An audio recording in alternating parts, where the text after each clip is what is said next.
Okay, it's your coming of age ceremony, Chuck. You got to make a big speech now. Uh-oh. Now don't go running off into the desert to find your rad tag group of podcast friends out there. I won't. I promise. All right. I'm just going over here for a second, if that's okay. Okay, I'll have Igor Garb look at you, making sure he's not going to cross-dress or anything. Bye. Well, I mean... Hey, don't look at me. Turn around. I can... Stop looking at me. I gotta keep an eye on you. It's just one turn eye. around. I can't even see depth with it like that. No, turn around. No. He said to keep an eye on you. You're ruining the bit. Turn around. Alright. It is me, Pel, the guardian deity of... Whoa. Pel, turn around. Ah. Damn it. What do we do now? He's getting away. Who's getting away? Can we turn around now? Yes. Where'd the princess go? Well then. This isn't very good, is it? I think that was a great bit. That was great. I don't have no idea what happened, but yes.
In 3 years, not a single person requested the Funky Anime Podcast to watch One Piece.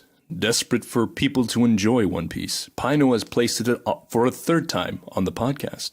Pino takes the crew through Alabasta Saga, making this a whopping 60-episode video review. Let's see the results. Hi guys, welcome to the Funky Anime Podcast as we sail through what we consider paradise. Or is it? I don't know. I don't think paradise is that sandy. Sandy? Also, by the way, before we get started, we watched from Little Garden to Alabasta. We've already watched Reverse Mountain, Whiskey Peak, and Kobe and Hamepo. If you wanted to see that episode. And our East Blue. So look for that if you want to hear us talk briefly about how Kobe is best boy, because he is. I love him. Yes. But yeah, so let me intro you guys first, buddy boy. I'm sorry, I just wanted to make sure people knew. It's all right. It's all right. I'm a failure.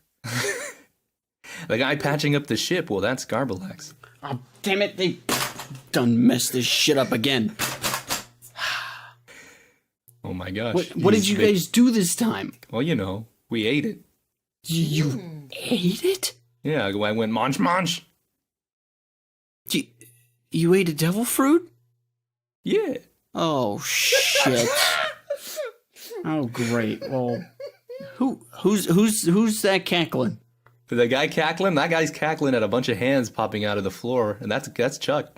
Look at those hands. You should not be cackling at that. That is frightening. That is horrifying. We need to escape. No, look at the hands. And Pino can't swim now because did you eat the fruit too? Oh yeah, I ate the badu fruit for the bad opinions of the podcast. That's me. I'm the captain of this crew for this episode. I'm Pino. Wait, then why were you eating the ship? Were you just hungry? Yeah. Okay. I thought it tastes good. It's a lamb, right? No, I have splinters on my tongue. Hi guys, welcome back. Hello. It's been a while since we've sailed the 7 seas, and by 7 seas I mean only 5, 3, 2, 1. What? There's like what is East Blue, West Blue, North Blue, South Blue, Grand Line, New World. No, that's what 6 about seas. the red? What about and red? the Calm Belt. I guess that's not a sea though. Yeah, the red line's a mountain. Anyways. We're getting too ahead of ourselves. Welcome. This is the Funky Anime Podcast. Woo. This week, we watched One Piece, as Chuck said earlier. We watched everything from Little Garden to Alabasta, to the end of Alabasta. In a sense, we finally finished up the Alabasta Saga, even though we started last time with Whiskey Peak. And even though we didn't watch the post-Alabasta arc. Yeah, that's filler. We don't talk about filler. Well, we do talk about filler because there's filler in here. Anyways, if you wanted to watch it, go ahead, because we're not paid to say this, but it's coming on to Netflix June 12th. So if you want to, it will be on Netflix by the time this goes up. So yeah, so it should be up there. Have a ball, and then listen to us ramble upon. Stritchy pirates. And the chances are, if you're listening to this now, then you're one of the filthy pirates too. No, that's not true. Pirate, no, you. no, Look at you. no. Walk the plank.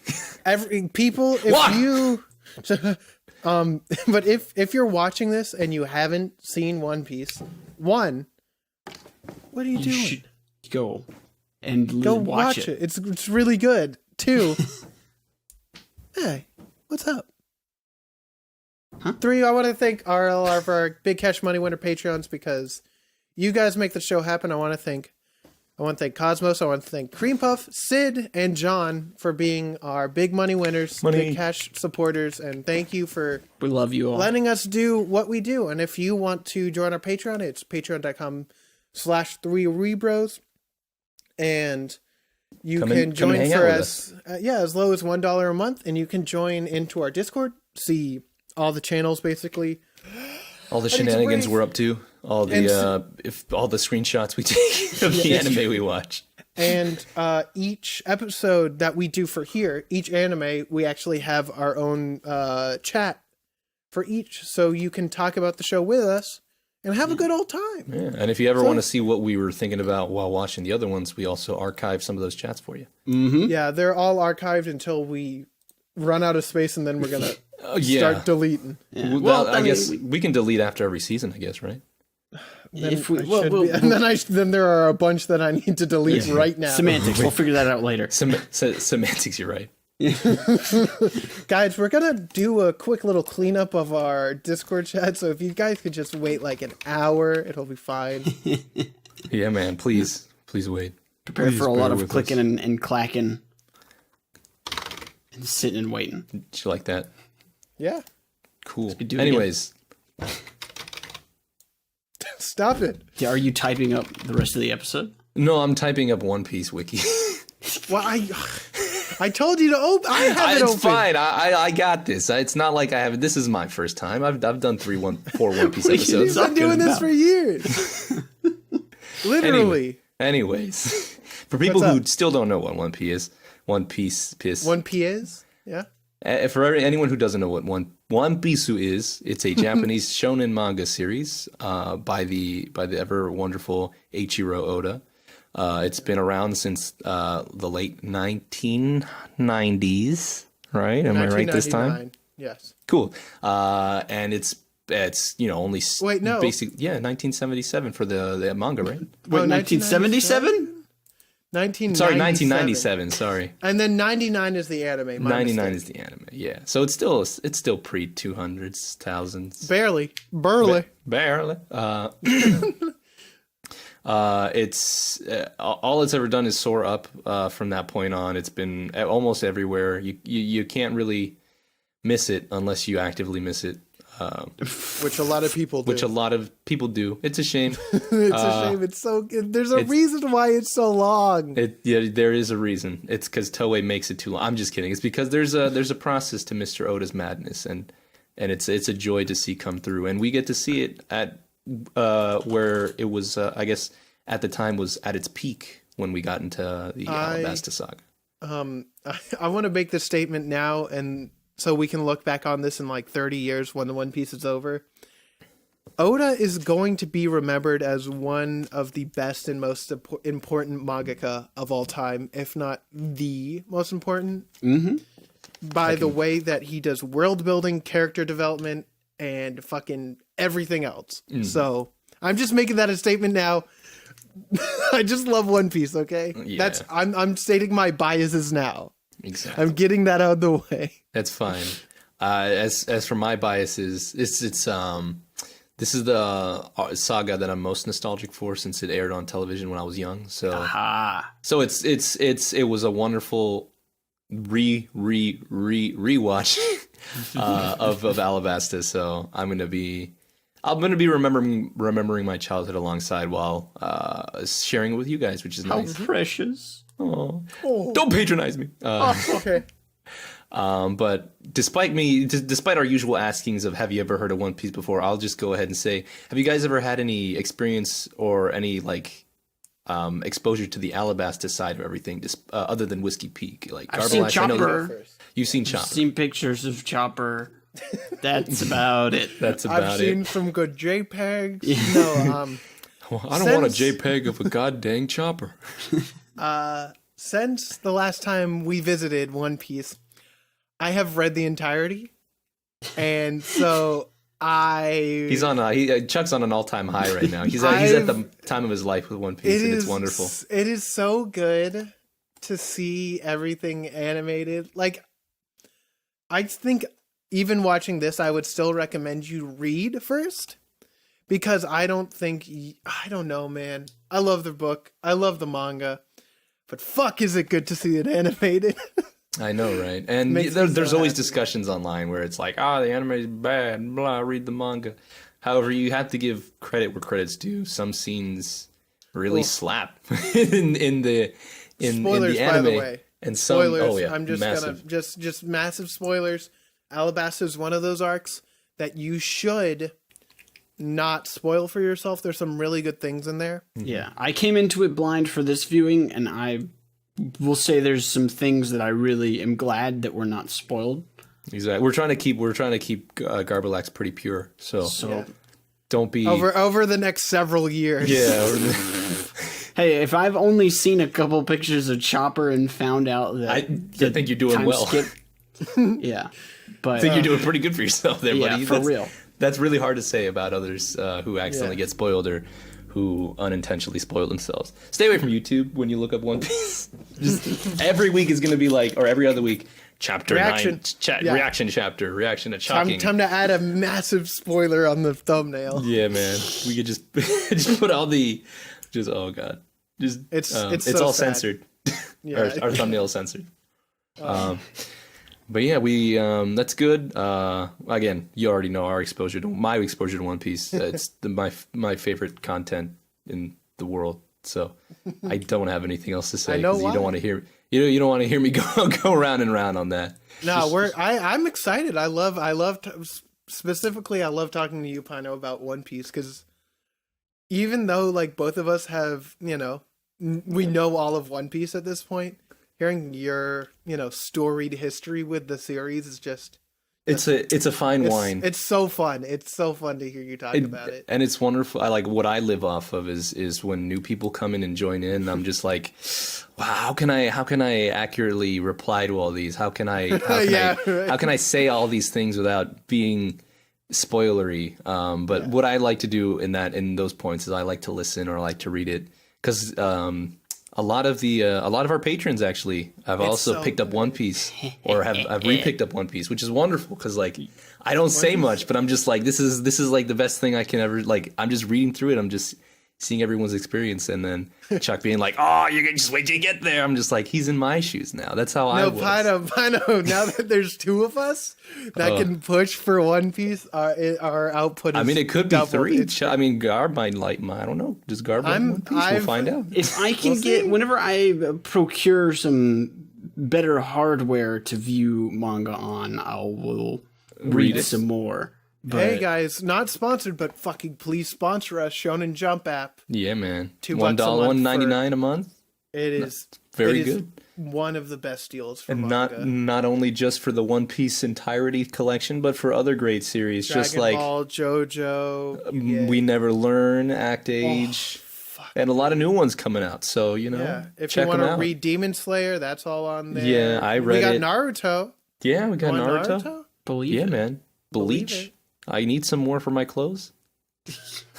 It's getting all stinky. No, I can't believe it. It's because I've been in the desert all day. Ah, man. It's coarse and gets everywhere, so you better bleach it out. I hate you. Why would you do this to me? I was just getting that joke out because I knew it was going to You brought him here to kill me. That's what I was going with earlier when we were talking about all the sand. And I said that wasn't a paradise. I get it now. My brain was too small. Yeah, man. I played Star Wars early. I Star Warsed myself out. Congrats. Yeah, man. But yeah, enough beating around the bush. One Piece big, One Piece still ongoing. Funimation dubs it, so I think we all watched it dub to an extent. Oh, yeah. I've watched I've watched some One Piece media dubbed, subbed, German sub. So like, or dub rather. So like they're both great. I don't think you'll go wrong with either. Funimation, as always, does a fantastic job with the dubbing. Absolutely. And it's great. It's great seeing. If you're familiar with Funimation dubs, you're gonna hear a lot of voices you recognize. It's great. You'll feel right Zoro, at home. Yeah, Zoro and Tashigi are voiced by Chris Abad and Monica Rial. Yeah, who also voice Vegeta and Bulma, which is super fun to hear. Yeah, because you know that they've been doing this shit. I don't know if you guys heard, but a lot of the background characters you could hear. My God, you could hear the one, the only Ian St. Clair. I think he was in there from time to time. I heard Master Roshi. Yeah. Hey. Yeah. Was he the camel? Because the camel was just Scooby. The camel was just Scooby. It's Eyelash. It's Eyelash. Don't you love him? And I was surprised other voices I recognized, like in such smaller roles, and seeing them how like they have much bigger presence nowadays. Like we'll probably won't talk about her, but Miss Golden Week, I was like, why does she sound so familiar? She's a voice actress for the dub for Sao Asuna. She was Makoto from Persona 5. I was just like, good lord, no wonder I know your voice from somewhere, but geez. Cool. You're like, look at you making. That's really cool. I didn't. Yeah. Guys, One Piece good is what I gotta say. Yeah. Yeah, man. And if you're a fan of My Hero Academia's dub, Crocodile, his voice actor is was it All for One? Yeah, I think that's who it is. Yeah, it's All for One. I don't watch. Big mask guy. And let's see. Floaty Girl is Nami's voice actress. That's all I know that too, which is nice. But despite that, voice work good, Japanese and dub. So I don't want to hear it. I'm not hearing it. Don't look at me. Having it. I ain't having it. But I will say this is this was some of the earlier stuff. So Luffy still, I guess, sounded a lot younger than he should have. But yeah. He's still that screamy constipation Luffy. Miss Colleen does fit into the role as time goes on, and I think it's a good kind of like time capsule piece where it's like. Yeah. You can see the growth, and you can see still good though. Great. Still good. It's still phenomenal. I love it. All right. We kind of just started presentation smoothly. That's kind of cool. I like that. You're gonna hear a lot of "I love it" in this episode. So like, just get ready. If you hate One Piece, this ain't the episode for you, my man. Yeah, I'm sorry. Here. You can take these L's. I'm sorry for Luffy's. Anyways. You have some. Anyways, I guess continuing with presentation, this is animated by Toei, so they don't have an excellent track record.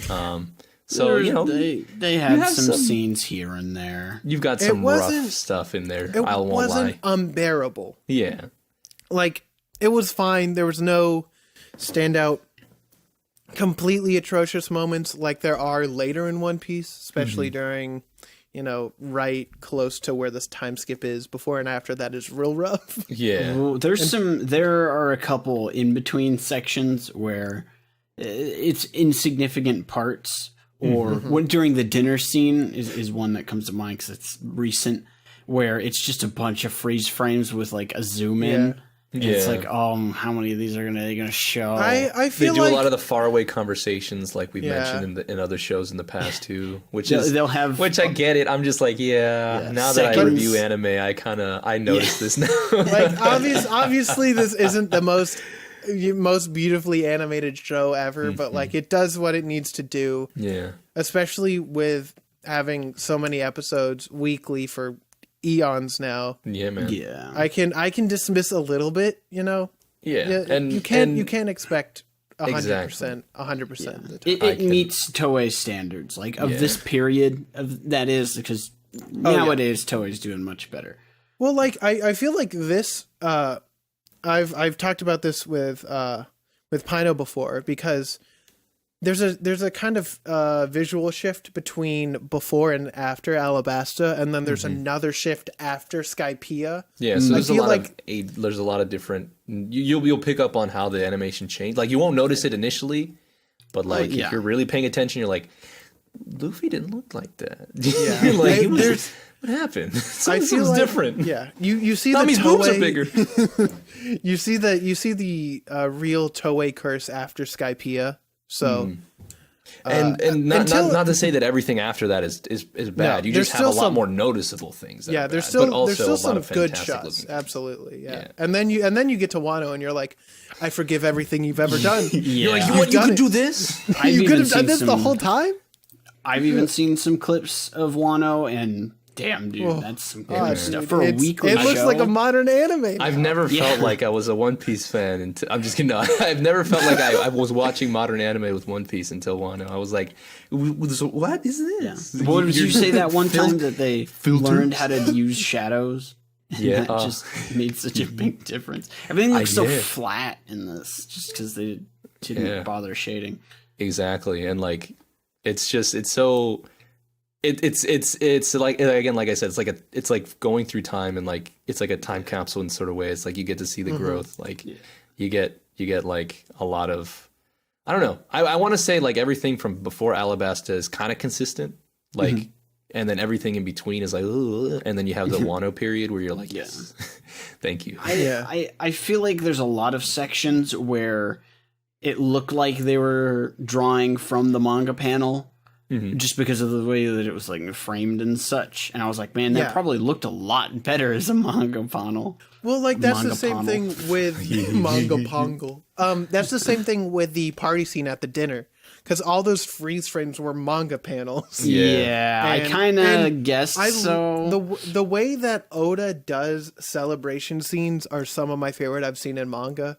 Like the pure joy that you see in those situations, like after Alabasta, after Arlong Park, and you see many more in the future.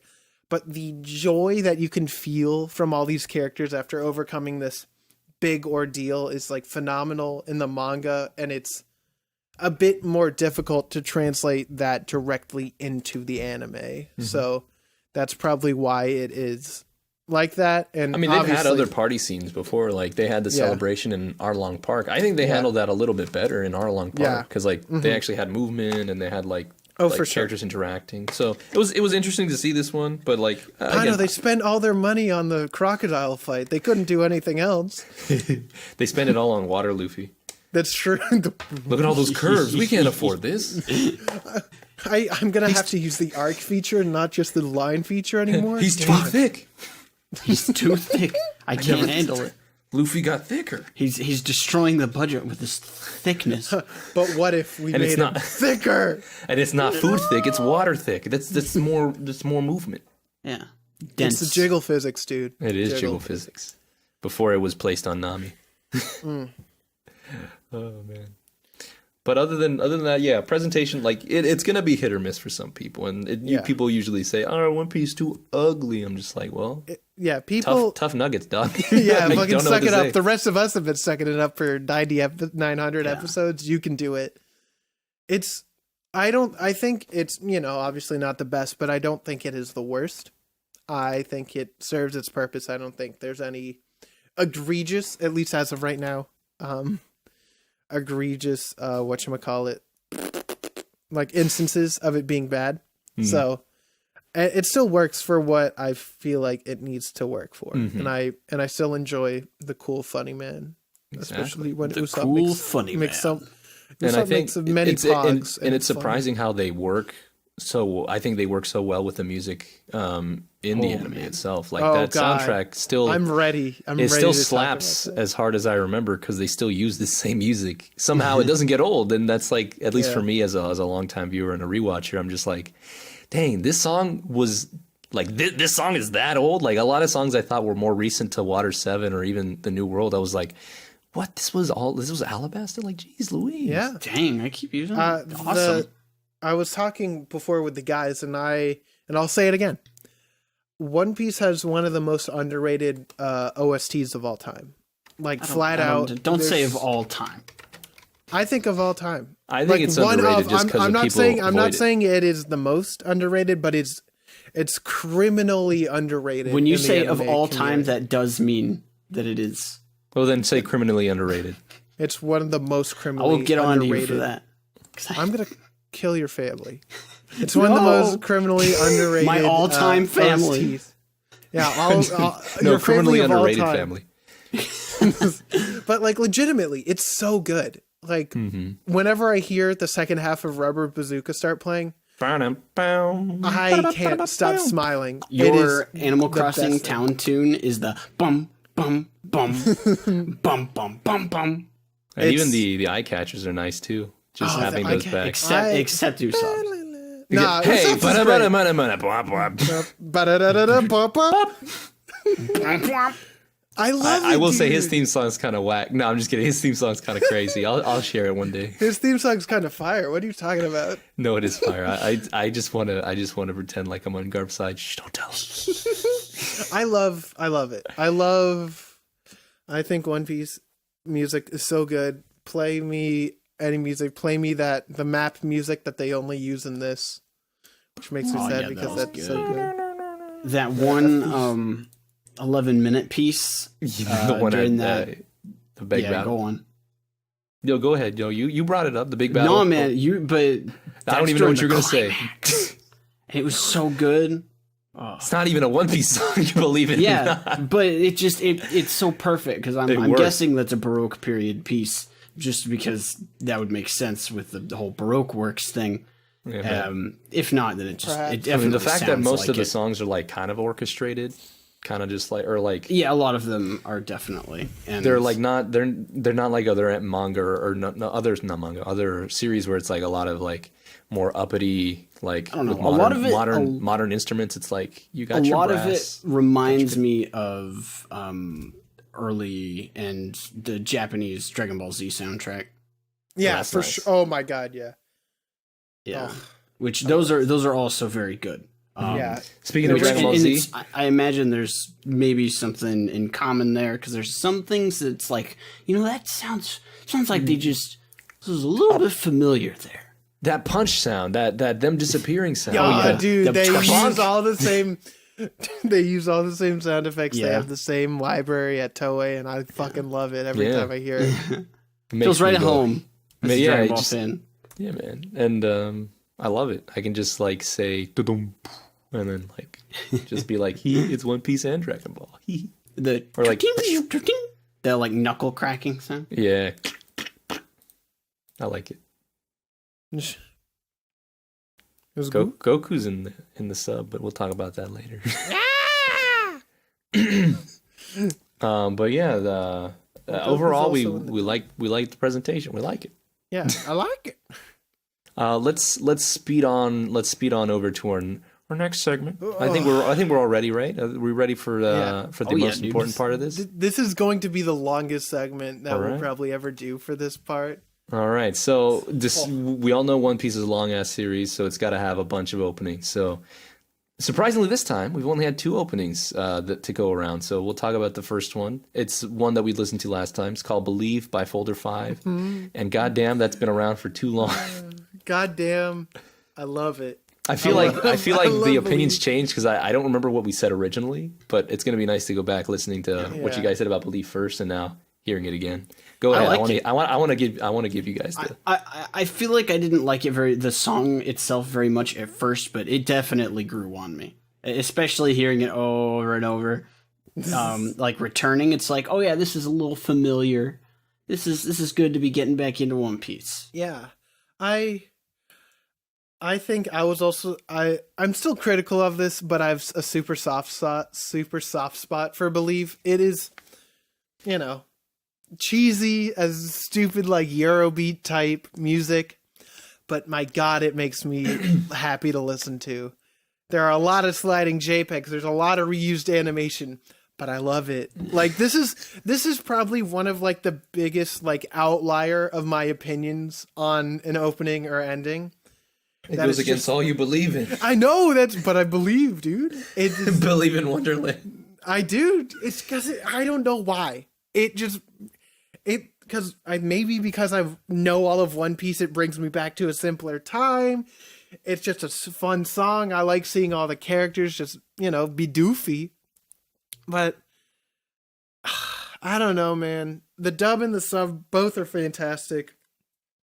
I think I prefer the dub or the sub a little bit more. Yeah. But it's so good, dude. It's amazing. And there's the are you gonna do like the whole analysis of it? Of the visuals? We did it more in the first episode. I don't want to trample too much because we got a lot to go through. Yeah, we got a lot of ground to cover. Overall, there's just there's an opening scene where they're on the ship, obligatory, and then for the majority of it, there are scenes within the anime in a 4x4 or no, a 2x2 layered, so it's just the same scene 4 times on the screen. Basically, the first half is better than the second half. Yeah. Well, one thing I want to say is that Chuck so graciously provided us links to much better rips of these. Yes. And so seeing them without a bit rate that's destroyed, dang, dude, it looks real good. By the way, from now on, because I've finally really discovered the usefulness of this, if you go to reddit.com r/anime themes, their wiki has one of the best comprehensive lists of every anime opening you probably could think of. And I would highly recommend using that. I'm going to be using that from now on for everything. That bit rate, it's so good. It's so because they're all you can see everything actually now. Yeah, it's because they're all direct rips from the physical releases. Yeah, nice. And there's even, if you need the no credit versions, there's stuff like that for One Piece and old Funimation stuff. They have all the dubbed openings and endings. Really, really stuck on you. So it's great. Hey, wait a second! I don't like the song. Why am I singing it? Because it's good. It's good, admit dude. It makes me believe. It's fun. I'm kidding. I act like I hate it. I act like I hate it, but I love all One Piece openings. Yeah. There's only one song I don't like, but we'll talk about that another time. So we can move on to the next opening, right? Yeah, we'll move on to the next one. So the next one, let me open back this up. It's called Hikari E by the Baby Stars. Baby Star. And oh boy, I love this one. This is so good. It rustles my jimmies. It makes me happy. Talk about this, yeah. So, for a little background, even though I might have explained it on a video that might or might not have gone out yet, it will not be out by then. It'll be out by Christmas. No. This opening was the first One Piece opening that I was ever exposed to on television when it aired on Toonami. When 4Kids handed over the rights to, or I don't know how it all happened, but when Funimation acquired the rights from 4Kids, this is the first opening that was dubbed in English. And when I saw this after the Alabasta arc ended, it instantly stayed in my mind for forever. Like even after One Piece stopped airing on TV and I forgot it for a good old 5 years, maybe 4 or 5 years, I would always be like, what's that show with like the guys running in the background and their ship? Like, what is that? And like it hits that nostalgia spot for me. It's probably one of, if not one of my favorite One Piece openings, because it's so simple. It's so it does simplicity, but it does a lot with its simplicity, and I think it really accurately represents each Straw Hat. And in the mere couple 30 seconds of the opening. Oh yeah, and it actually tells us. It tries to tell us a bit of a story, and it does. It's very linear, and it fits so perfectly. It's like one of the times. Okay, that's a lie. I was going to say it's one of the times they don't spoil anything, but they actually aired this before a crewmate was revealed. So yeah, I was like, I'm not gonna lie, that's like one of the biggest spoilers you can have. Yeah, you're just like, wait a second, where's my blue-haired girl? Well, Who's this? Because Who's this cowboy? In the manga. So I've already said this before, spoilers, but spoilers again. Spoilers. When Nico joins the crew, like that caught me off guard because I didn't think it would be this soon. So I was like, "What? It's Robin! I love her!" Oh, dude, I've grown a whole new respect for Robin during this arc. Seeing it again, I kind of figured they'd pick another person up. So thankfully, it wasn't well, that's too the much. thing. There was the misdirection with Vivi, and Mr. then 2. and Mr. 2, Vivi was, and then Mr. 2. They did try to jape dude, us. Bon There. Clay, what a man! I love him. I love Bon Clay so much. I would have loved if he was a Straw Hat. I feel like he would fit. He'd just be a little too obnoxious. I feel like he could be part of the fleet, but that's way in the future. Oh man. But this opening 3, I love it. It's it makes me smile all the time. It brings me back. And the animation's so smooth. Yeah, this one looks really good. So Like everybody especially doing their after shenanigans. after Believe, seeing like basically wholly new animation, it is so nice and literally so obviously whenever you have your One Piece openings, you have Goldie Roger talking about, whatever. And then after that you get to the opening. As soon as you get to the opening, you have each Straw Hat doing their own little like shtick. So you get, Luffy punching, Zoro slashing, Nami summoning the lightning, Usopp sniping a mountain, Chopper doing his changes, and then Sanji doing some cooking, and then just Robin smiling, and like that can cure every. Pino, stop humming the song. Sorry, it's so good. I can't. And then Robin smiles, and then all of my sickness is just relieved. It's purged. Robin smiling is the best thing, and then after that, a little pan over the ship again, because it wouldn't be a One Piece opening without a little view of the ship. It has the crew in a bit of a rainstorm, everyone doing their own jobs and figuring out what to do, putting down barrels. And then it's just fun. It's just fun, dude. I love this one. One Piece is good, dude. One Piece good. I love it. Makes me happy. Makes me happy too. And that's the openings. Anything else to say about those before we move on to the dub? The dub is also good for both openings. I will say, I like the dub openings. I wish they did more. If I'm gonna be honest, I wish that Funimation didn't stop doing these. I think these are. I miss when they did they put that extra mile in. There's such like a charm to it, Yeah. Like it feels right whenever I watch, One Piece or Dragon Ball or Yu Yu Hakusho. Like those dubbed openings and endings like stick to me. I love them. They slap. They do slap, dude, because they did it right. It was good. And then I think about the 4Kids rap, and I'm like, yes, this is also good. Thank you, 4Kids, for one thing. That's the only thing you did well. That's their One Piece. But do we want to go through the 100 endings we have? Yeah, we can speed through it. I got you. Yeah, there's definitely a couple. I still want to talk about them, but Oh yeah, I'm ready to jump in. Yeah, go for it, homie. All right. So we got, just like with opening 2, opening 3, or ending 3 is what we saw in our last watch through. It's called Watashi ga iru yo by Tomato Cube. Tomatoes aren't cute. And, it's another very nice, like, kind of chill. I think it's a nice little chill ending. Two things I want to say about it. Yes.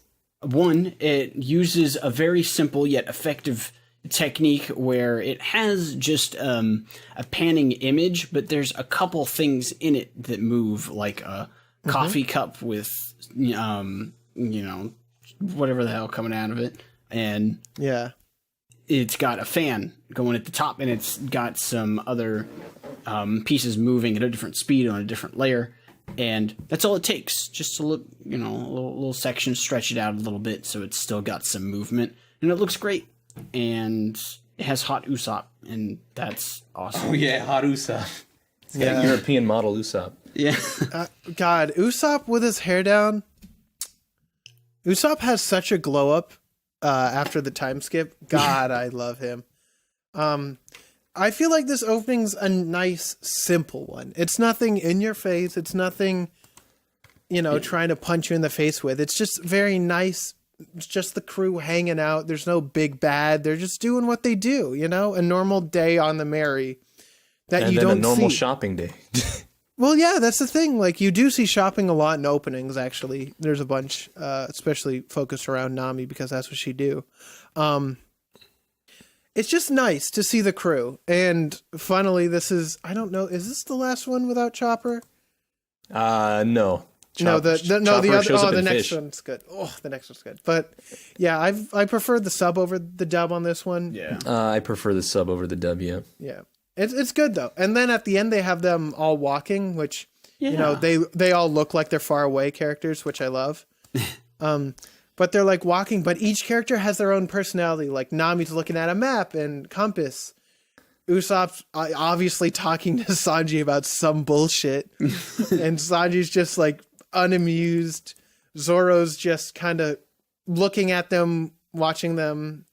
And then Luffy like gets distracted by something, but then Zoro pushes him back to the front, and then they all start running. And it's so simple, but Simple it's so yet effective.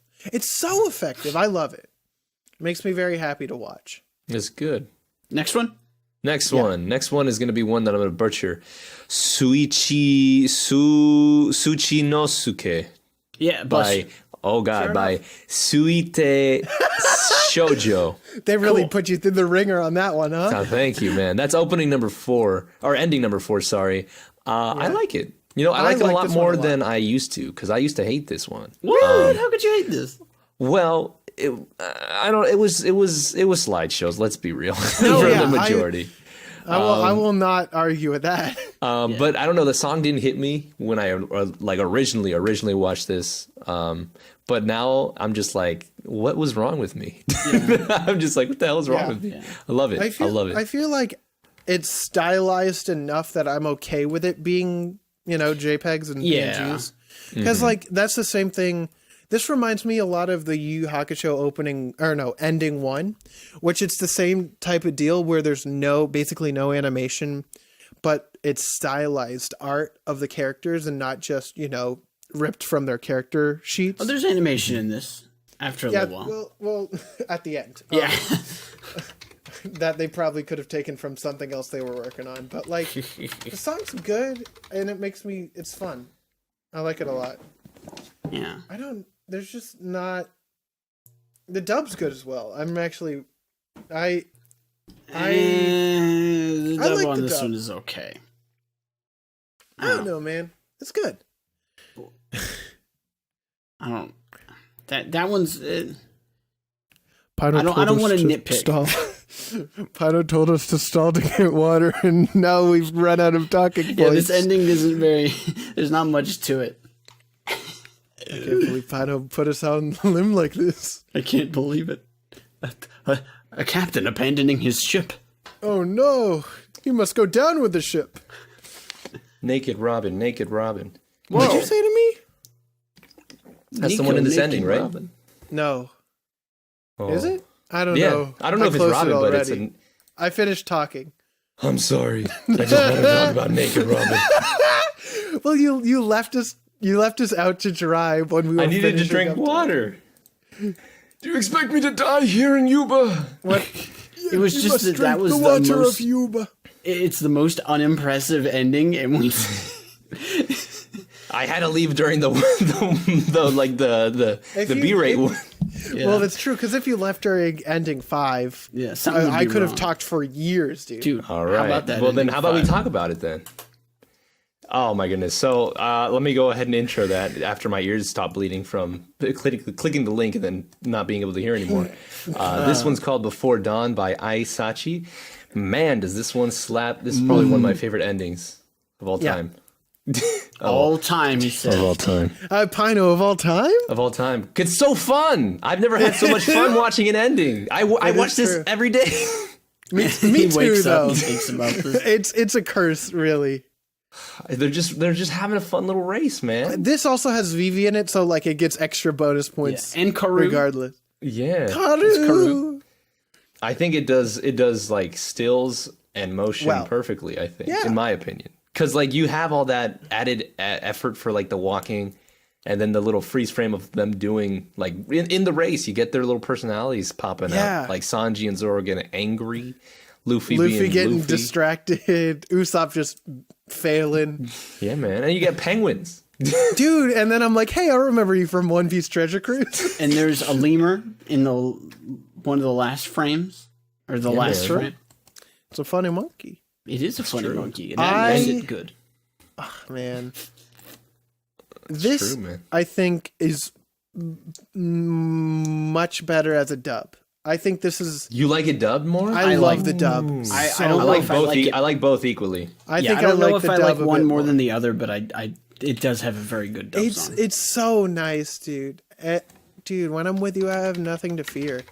It's how Glistening like water. we can make this go. It's dude. just Good shit. fun, dude. It's so good. It makes me happy. Like, Calling this anime 1 feet. shut up, stop. I'm calling it 1 feet. You know why? Why? Because that close up of Nami's feet. You're not allowed to talk about anything anymore. This This is just like Death Foot or Foot. This is shut up. This is the last episode of the podcast ever. I hate you. I would have but, like, pinned that myself. This ending is phenomenal. I love it so much, and people who say this ending is bad, they deserve to die. Whoa, Dude, it's so good, dude. It's There so we go. good. It makes me so happy. I love it, dude. I love it. It's great.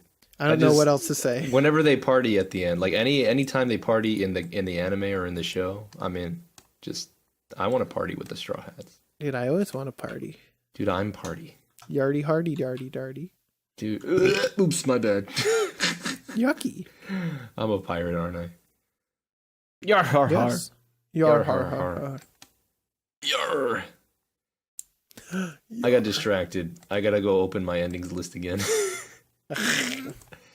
Yeah, All no, right, let me yeah, no, open I've been that. listening to the ending 5 specifically every day. All right, let's move on to ending 6. Dude. Ending 6 is called Fish. It's literally called Fish. Fish! And the Fish by the Kaleidoscope. And this one's a cute one. Yeah, I wouldn't say I great. love it, but it's I cute love and it. adorable. I really like this one. It's I like it. It's more chopper based this time. it's chopper centric, which makes me very happy. This is another one that I really prefer the dub. I feel like Really? the dub. Yeah, this one I really love the dub one as well. It's very fun just having, all the characters just chilling again, and it's Chopper because this started right after Drum acquisition. Island, and it has like Chopper just like kind of going on an adventure, and he's still like the new one on the crew, and everyone's just like having a good time. Except for Usopp and that little submarine. It's true, but Vivi's also here, so like that's another Vivi and Karu, and it's just good, dude. It makes me adorable. happy to see Chopper. I love Chopper, dude. I love Chopper. Controversial opinion, Chopper good. I don't Controversial opinion. Song slaps in Japanese, but not the dub. think really, I think I prefer the sub a lot Wow. more. I like the Yeah. Japanese voices. really. Yeah. Okay. I don't know. Some of the double tracking they do isn't very good. No, I love it, dude. It's so dumb and cheap. It fits the whole time period. Oh my god. What was that? What the hell did you post in the One Piece chat? Hey, Pino, Yeah, what? stop talking about things that people can't see. I'm you sorry. fool. It's just so distracting. I hate it. Just look at something else then. I Talk can't. about this ending. Let's talk about the other ending because I have nothing else to say because it's cute. Okay, It's a cute one. it's good. All right, let's move on to my controversial opinion on this one. Ending 7. It's called Glory, and I love this ending so much. Not because of Ricardo Milos, but because this is a good ending. I didn't see something of this style coming, and whenever it came out, I was like, "Damn, that's good shit." Yeah, man. It had that whole little like that thing that I equate to like old music. I'm just like, wow, I like it. It's kind of like R&B-ish. I don't know. Yeah, Yeah, no, it's like- definitely early 2000s, like R&B. Yeah, I Dude, like and it. she finds the fucking thing from what is that? JoJo? Part 2? yeah, the amulet from the Red Stone of Raja or whatever the fuck it The was Red called. Stone of Asia. Yeah, That's it. from Joseph's how they say it in the wacky dub. journey. I don't know. I feel like, well, first off, this ending is so much better in Japanese than in English. I'm gonna just get that. Ironically, I like both at the same time, but I will say Japanese has it a little bit better. I feel like it's just more soothing. It's Yeah. it fits the tone of the animation a bit more, and like I get it, kind of a dark point in the anime. Vivi's really struggling with the whole thing and accepting help, and I love that. But I just feel like this is one of the more sleepers. I'm not saying it's bad, but I'm just like, I mean, this it does isn't- put you to sleep. It's soothing. It's true. It's very soothing. And they didn't this use it just for very isn't- long. This isn't the first ending I think of when you talk to me about One Piece endings. Nah, yeah, the first one I think about is Run. Run. Not Run, to be run, confused run? with the one where they're running, which is like half of them. No, or do you mean Before Dawn? Because both. No, but they run in Shining Ray, so Oh, okay. which we'll talk about after, of course. I like it. I just like the colors. Yeah. It's nighttime. Make me go sleepy. Yeah, it is. Nighttime It is desert nice. a good And aesthetic. then it changes to sunrise when she goes to the Straw Hats. Yeah. And I'm like, yes. Shout outs to Ricardo though. Thanks for bumping up that tenfold. It's true. Guys, All shout right, out. let's- Dude, when can we have Ricardo on the podcast, please? I don't think Ricardo would want to be on. I don't think. Yeah, I don't He's think too he wanted. good. He doesn't You're watch right. anime. Why would he? All right, let's talk about my next actually favorite song. We'll talk about ending 8. This one is called "Shining Ray" by Jane d'Arc. Jan d'Arc. And I love it. It's so the artist is like, I don't know, it feels like water. It's like painted on. It's like a painting, and I like it. Oh, like watercolor, kind of. Yeah, Yeah. sure, because there's water in it. Get it? I love it. I love everything about it. I don't know. It's just Yuck. I love it. You guys talk about it because I'm just gonna say I love it. There's a cat. There is a cat. That's good. It's. I think I like both the dub and sub equally. I don't feel like Yeah. I have one standout over this one. It's fun. They do reuse that sky shot a lot, but other than that, Yeah. I like them running. Just I love when anime characters are running in an ending or Yes. walking. I feel like that's just such a nice, easy Mm-hmm. thing for you to do. Just make a walk cycle and let that loop for 3 minutes. And The you hard got part is yourself an ending. the hard part is making each of them have their own personality, which is something we talked about with Haruhi, which they did great on, and I think they did a pretty good job in this one too. Yeah. No, I don't think nearly as much, but Yeah, like, not as much, still- but I think they did pretty good. Like you No, got yeah. Usopp's signature running away, like his little like. yeah, he Usopp holds his chest up a lot more, but Zoro definitely is more of a kind of sleek. Yeah, he holds his running sword. position. And then not Usopp, fucking Luffy's just booking it like a fool. Yeah, man. And then Chopper forgets he's in One Piece and does the Naruto run. Yeah, Chopper just kind of flails, which I love though. It's true. It's so good. It's just good, dude. One Piece good. I'm gonna go wherever you go, my shining. Sorry, I like Have that you part. considered One Piece good? Have I considered what? One Piece good? Yeah. Is it? I think it is. It might be. It's pretty good. Was it good? Hey, Jamie, do you think One Piece is pretty good? Oh, now she's not gonna mow at me. you, they're gonna hurt me on Twitter now. Thank you. Just kidding. She's looking out for her social status. Fair enough. Me too, though. Oh man. And I think that's all. That's all the Yep. openings and endings. So, All right. Yeah. I mean. oh my god. I love this ending so much. It's good, dude. It's so good. I had it on my iPod in high school. That's all I listened to. I don't know if I have it on my anime playlist. I should. It's great. I like the full version. It's good. In Japanese, of course, because they don't full version this stuff in English, unfortunately. Feels bad. Feels very bad. Ah. Oh my god. I had to stop or else I'll sing all these. You do need to stop because you got to bring us to the next section. It's true. Next section. So now that we've finished the opening and endings, it's time to take on the high. It's time to actually raise anchor and like get through everything. You guys ready? Yes, sir. All right. So we're going to go straight into the plot. We'll pick up exactly where we left off. The way we're going to do this is we're setting sail, gentlemen. We're going to each island. We're going to land on each island, and we're going to talk about each island. Cool. So, first island they visit in the saga that we watched, they headed towards Little Garden, and oh boy, Little Garden was fun. I will say, I had a lot of fun going back. We got to meet Dory and Bragi, the good old I love those guys. Oh man, great. I think it's it was such a nice little continuation of, introducing Baroque works as well as kind of expanding the world a little bit more with the giants there. You get the giant race, which, you've heard Usopp talk about before that point, but now you actually get to meet, two of the strongest warriors, and it's just very nice because I just think it's a nice little like breath after after like Arlong Park and Whiskey Peak and stuff like that. You get into the more fantastical kind of stuff going on. Yeah, you gotta have those in between arcs, Yeah, man. Just to slowly go through it, or not slowly, just to recap most of Little Garden. They land on Little Garden as it's the next island on their way to Alabasta.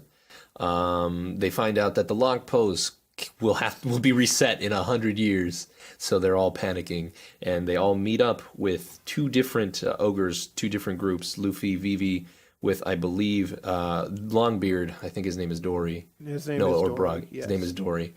And Usopp and Nami meet up with Bragi, the one that goes yug yug yug yug yub yub yub yub or something like that. Yug yug yug yug. The giants are in an eternal battle, and by eternal battle, it's just they're trying to see which one's the strongest, because ages ago they fought about which of their hunt was the largest. And Elbath Law, you can't leave until you win. So they've been fighting for a while. Despite that, Baroque Works was sent already on their way to execute the pirate conspirators and the princess. So Mr. 3 and Miss Golden Week are joined once again by Mr. 5 and Miss Valentine's Day to try and foil not only the plot, the Straw Hats, but also reap the bounty that the giants have, leading to a bunch of shenaniganry and Zoro almost cutting off his legs, which was kind of cool. This man was and posing in a cool way, which, you know what, sucks to suck if you didn't pose cool enough. So yeah. that was really funny, guys. I'm gonna start cutting off my legs now. So don't cut off. Don't do it. You're gonna get scars on them. I'm doing it. Don't do it.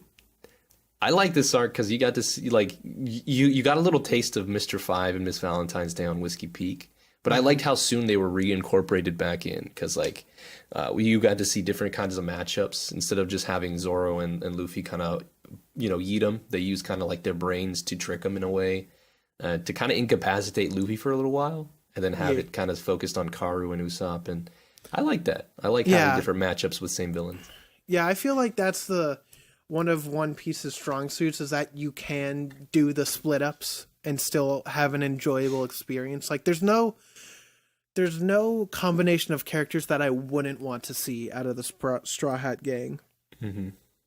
So it's very nice to see, Usopp and Nami. I love them together. They're really fun. And Little Garden, just like a nice little addition to the world. Something to really bring together and set up for the next arcs. Mm-hmm. Little piece of trivia there for you in Little Garden. One of Usopp's lies was he landed on an island, what he thought was an island, but it was actually poop from a giant goldfish. Well, there was a giant goldfish at the end of the arc, and they mentioned like their poops are pretty big, confused as mountains. And I was just like, Look at this man. His lies are becoming true. Well, see, there's a running theory in One Piece fans is that every lie that Usopp says will eventually become true, and I think that's just so funny. Can't believe he's gonna be the captain of the Straw Hats. Dude, he might. Who knows? Oh, dude, and the thing about how the crabs walk bow-legged. Yeah. It's true. This man is Usopp's a living legend. And the lobsters were within earshot, so they heard it too.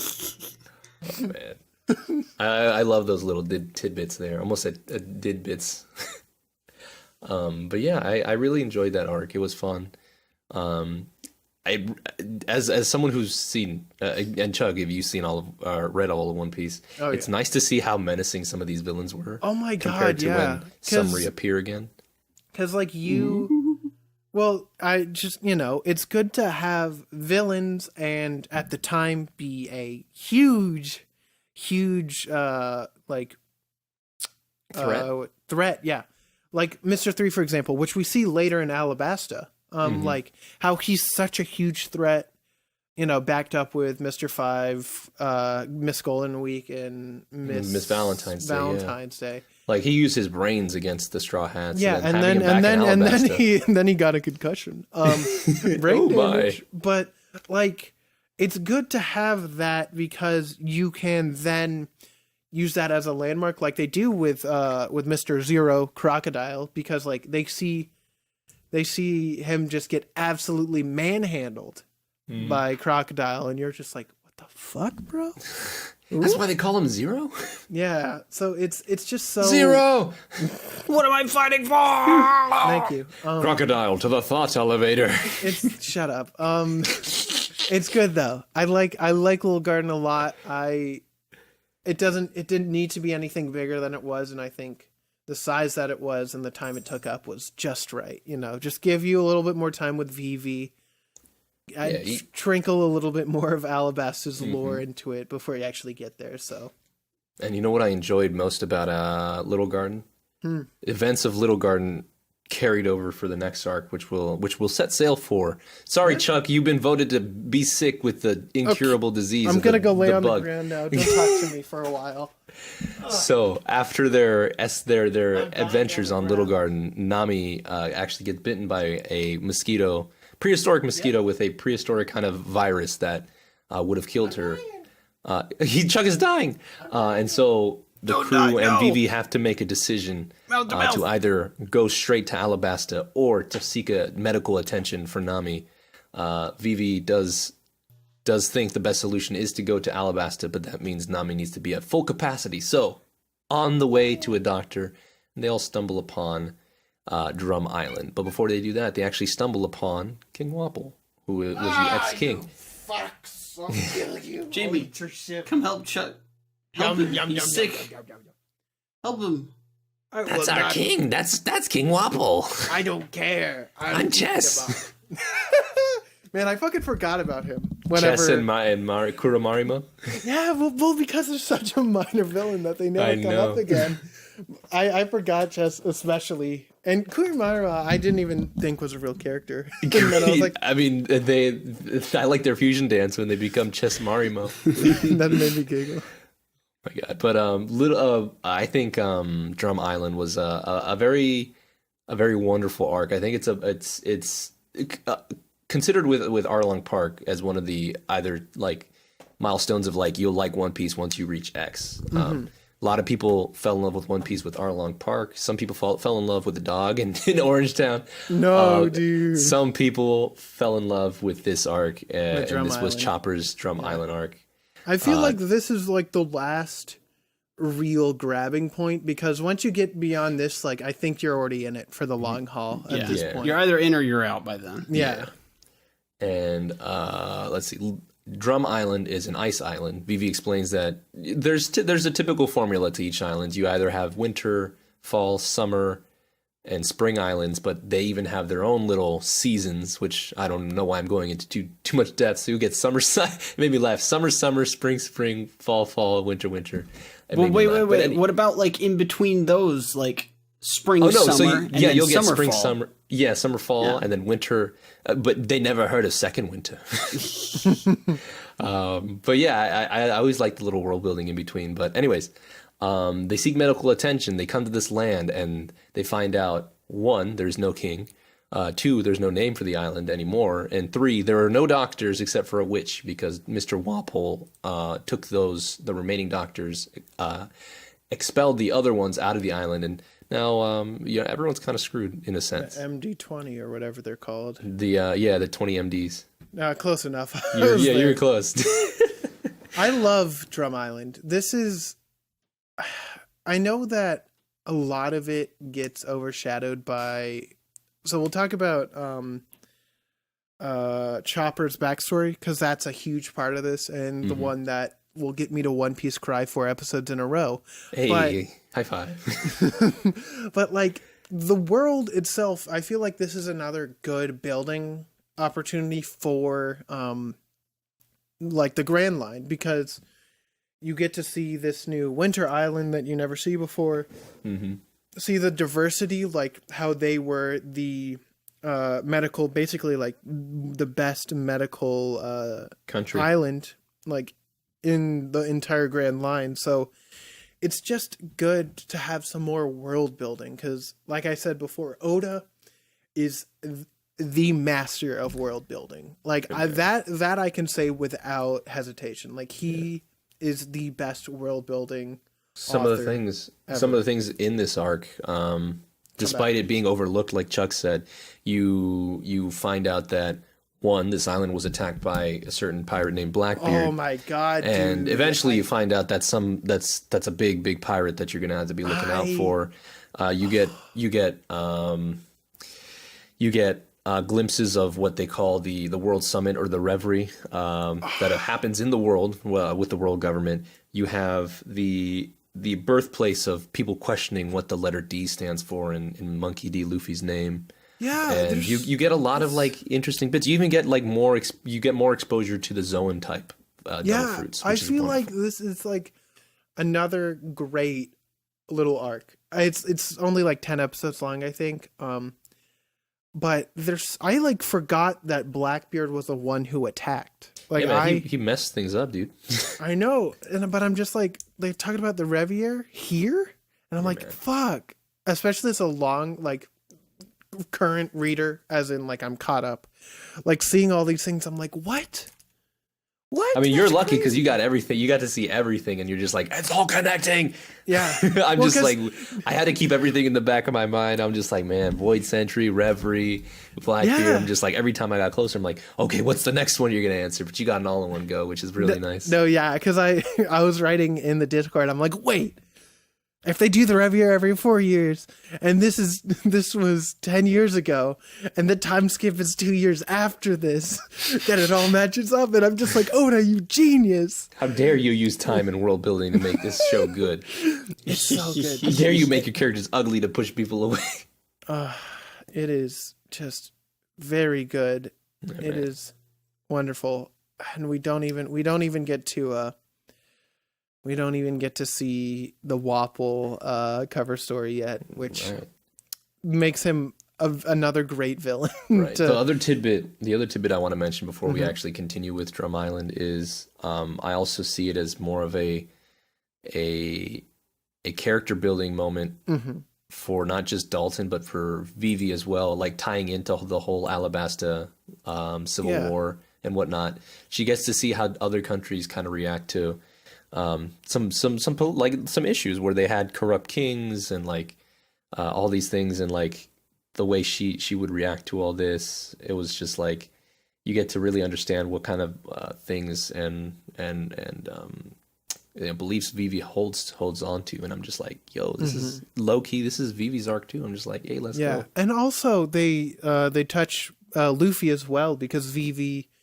They were begging on their ship to like get doctors to take care of Nami, and Luffy was about to fight them, and Vivi's just like, please stop, like there's more to do than just fight. And I feel like that is diplomacy. An overlooked moment in this arc, especially because you see that in the future that Luffy albeit he still fucking loves to fight. Like, he'll throw down at any second, but you can still like feel that this moment has a lot of ramifications in the future, and it's just really nice to have.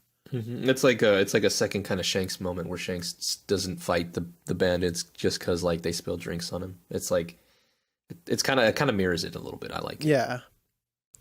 Anyways, the guys need to go to the top of the of the mountain because the witch doctor was in love with you. No, she lives on the top of the mountain, and so they got to get there. So Sanji and Luffy and Nami have to go up there. I like that group there. It's a Sanji, good group. Luffy. It's a good one. Do you know why girls in the winter islands have such light skin? Oh, why? That's because, well, they get cold, so they gotta rub their arms like together in hands, and that's what keeps them warm, and that's why they have light skin. I see. Yeah. Also, there's a bunny attacking you over there. So. Oh no! I saw the Loppins, and I'm like, oh, it's the Loppins. Yeah, man, I enjoyed it. A lot happened, and you said it's only 10 episodes. Dang. Let me check for lot sure, happened. but it is. And they crammed all of Chopper's backstory 13. and such It's in there. 13 episodes. So, yeah, no, I was. Oh, I was so sad. Let's get into Chopper's backstory. Yeah, so they get up to the top. Luffy nearly fucking dies. A lot of blood, heart wrenching, and then they get taken in by Dr. Kureha. She's only a ripe old age of 139. Pretty young, still young, Still kicking. Yeah. I believe her Japanese voice actor is Goku, which is something I feel like I always remember that. Like, I can check for you, but I think ahead. that's correct. That's some good trivia. she mollywopped Luffy. She was like, "Hopla!" and it was like, she mollywopped Zoro. Yes, that's Gaku. Hey. So, let's see here. So, I guess Chuck? I feel like you wanna break down Chopper's backstory for us. Fuck me. I give you the privilege. That's such an honor because Chopper is one of this is another thing that Oda always does super well is to set up character motivations and give you a reason why these characters are like this. And another great example that we will not get to today, sadly, is Robin, and we will see that for eons to come. So basically what happens is when Chopper was a little boy, he had a blue nose, so he was already kind of separated from the pack. He very legally distinct from other reindeer. Completely legally distinct from any sort of Christmassy type thing. Definitely didn't happen. But don't say Christmas. We'll get a copyright strike from God.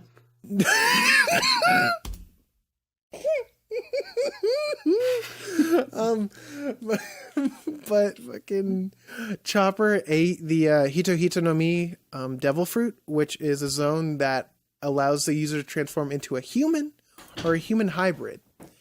And so as he ate it, the other reindeer would no longer accept him into the herds, and he was cast out. But then he was like, oh wait, now I can be a human, because he ate the human fruit essentially. And he would go to the village, but he was shot at, and it was just rough for my poor boy Chopper. Yeah, man. He's only like, what, 14 years old at this time, I think? He's baby. He's a baby. I love him, though. I will protect him forever. How old is he? Monster! So he's 15 as this... Post-time skip, right? No, post-time skip, he's 17. Like 17. And now he's 15 in this part. But, so after that, and I'm going to combine all of the backstory into one, because that just makes it easier. But Chopper then meets a quack, a doctor who is not good at his job. Dr. Hillook, who is trying to cure people, but is just not that great, runs in, runs out. And like we said before, being a doctor in Drum Island is illegal. So him and Dr. Kureha... You're violating the law. It's true. But Dr. Kureha and Dr. Hirolook are the two remaining ones that are not in the 20 MD on the island. And so this friendship has been created. There's a super touching scene where Chopper's getting treated by Hairlook, and Chopper sees the gun, which is a sedation gun, not a real gun, but he hits Hairlook and runs, but then turns back and sees Hairlook ass naked and is like, I'm not going to shoot you. And fucking real tears came out then. Yeah, man. And then he cured him, named him, gave him his signature hat, fixed his antler. That's why there's a little bolt on his left antler, because it's holding it together. And, well, I don't actually know if it's holding it together, because when he changes to like horn point and whatnot, it doesn't affect it. It's decoration. Maybe so. But you learn later that Hairlook has a fatal disease, and Chopper learns about it and starts to learn. And Hairlook goes by the philosophy that pirates are like the strongest people and the people that you should strive to be for adventure, for freedom. And with that, the Jolly Roger, the skull and crossbones, Chopper finds a mushroom that has the skull and crossbones in the book that Hairlook has. So Chopper brings it back after being brutally beaten and hurt, and brings it back, and Hairlook makes a soup out of it and eats it. He's like, thank you, Chopper. You saved me. Yes. And Hairlook's whole deal is to try and make cherry blossoms bloom. He was once a thief, a very famous thief who... He was also very ill. And then he was very ill, but he saw cherry blossoms one day in the country, and he was healed miraculously. And so that was his whole goal, is to heal the country, because it's obviously being rifted by Wapple and his whole, tyrannical rule, that he wanted to heal the country. And so he spent the rest of his life working on a way to make cherry blossoms bloom in a winter island. After that, after he eats the mushroom, there was a call out from Wapple that the 20MD were sick, and that if they were to die, there would be no more doctors. So obviously, even though it is much of a trap, Hairlook goes up and tries to help them, but he realizes at the top that it was a trap. But instead of being angry, he was happy because there was no emergency to the country, cried, and then he blew himself up. Another time I cried. And then Chopper... Those the words he says, I'm just interrupting a little bit. Oh, go for it. His speech, he says, when does a person die? He says, when he when he is shot? No. He says all those things, but the last part of it, it's like, no, a person dies when he's forgotten, and that hits so hard. Yeah. I don't know why it hits so hard, but that speech he gave, that's probably one of my favorite speeches. Like I got to make a list of my favorite like speeches they do, but if anything, One Piece is very good with those speeches, and his speech about men dying, that one. When do you think a person dies? When a bullet from a pistol pierces his heart? No. When he's attacked by an incurable disease? No. When he eats a deadly poisonous mushroom soup? No. No. A man dies when people forget him. And like another big One Piece tier moment, and Chopper is running up to, try and stop him and he's gonna mess up. He's gonna mess everything up. And blows up, and Chopper goes and is enraged and attacks, but Dalton, who we haven't talked about yet, the head guard at the time, attacked him and told him to go away and live. Don't throw his life away. Bro, Dalton crying made me cry. Bro, I also cried there. But don't throw your life away and live on in his memory and do what he's to do. And so Chopper goes away and lives and is taught by Dr. Kureha. Dr. Kureha. And so they work on that. And that is all of Chopper's backstory. And it is the saddest thing you'll ever fucking watch. Yeah, man. It I hurts. cry. I always cry. Big baby tears. I cry read- One Piece cry.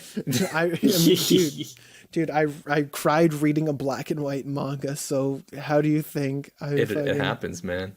I cry. I cry with the black and white manga. I cry for dumb stuff. No, me too, dude. You're talking to the dude who cried like nearly every Every Love other Live show. Sunshine episode. So I don't know what you're talking about. But it is times. Chopper's backstory is another super high highlight of One Piece, and I feel like I say this about every like arc, is that there's a super high point that like I'll always remember, and it's so nice, except for maybe Thriller Bark, but we'll get to that in the future. I still love Thriller Bark too, but Right. and then we get back to present day. So Pino, you can take it back away. We get back to present day. Obviously, Chopper is not conditioned, but he's obviously been affected by everything in his past. He believes he doesn't deserve friends, that he's different, that he should be considered a monster. He doesn't want anything to do with humans. And then Luffy and the gang, well, mostly Luffy, is like, nah, dude, you're my friend, dog. I got you. And so they have a big battle with Walpole in the castle. Obviously, Nami gets cured pretty quickly by Doctorine, who shows her medical skills. She's like, "You can join us." She's like, "Fat chance." Well, and no, she's like, "Let me take your child." Well, Nami's fever, everything would have been fine in a couple days anyway, apparently. Well, because she would have been dead.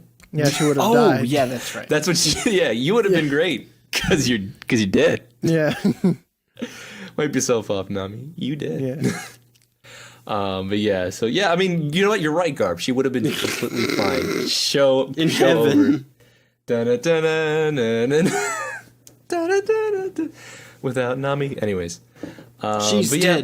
dead. Da-da-da-da-da. Nami is dead. But yeah, they have their big battle. Wapol vores himself and then unvores himself, which was uncomfortable.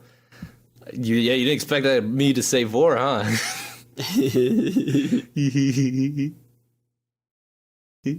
Anyways, he becomes skinny. And then Luffy's like, just because you're skinny doesn't mean I can't pound you. And so he pounds him, sends him flying. Great.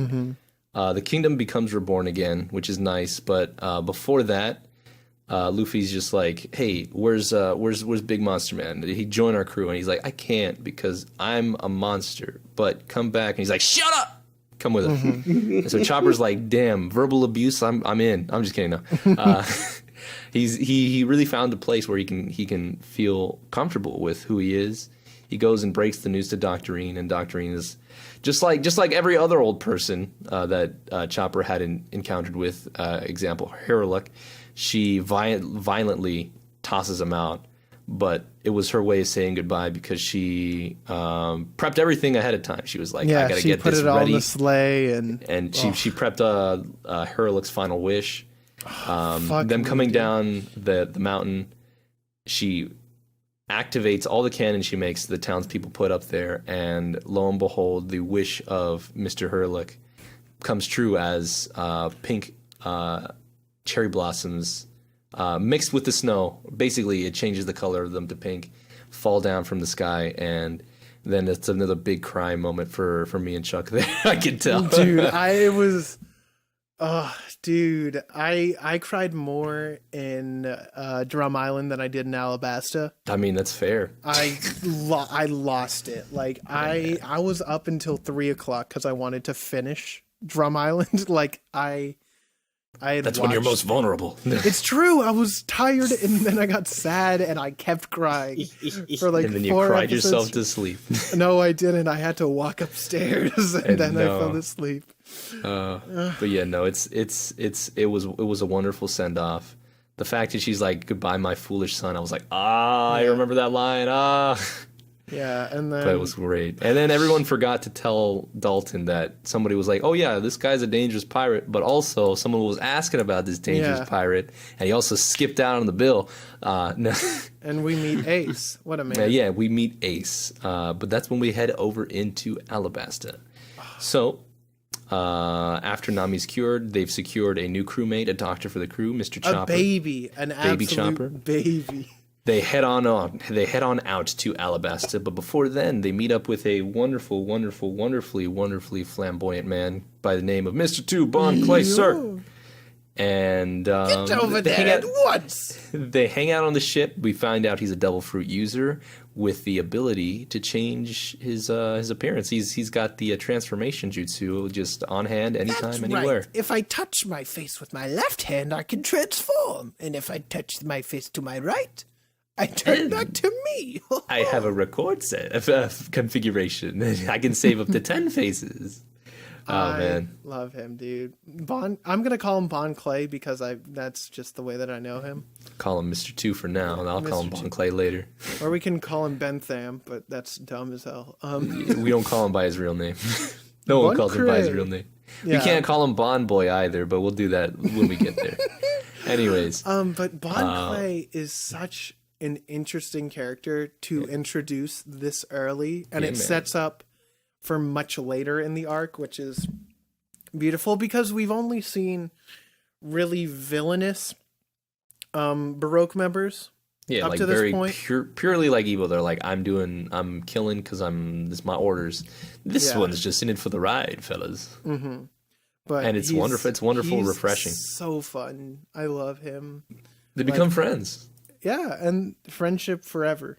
Yeah, man, friendship forever.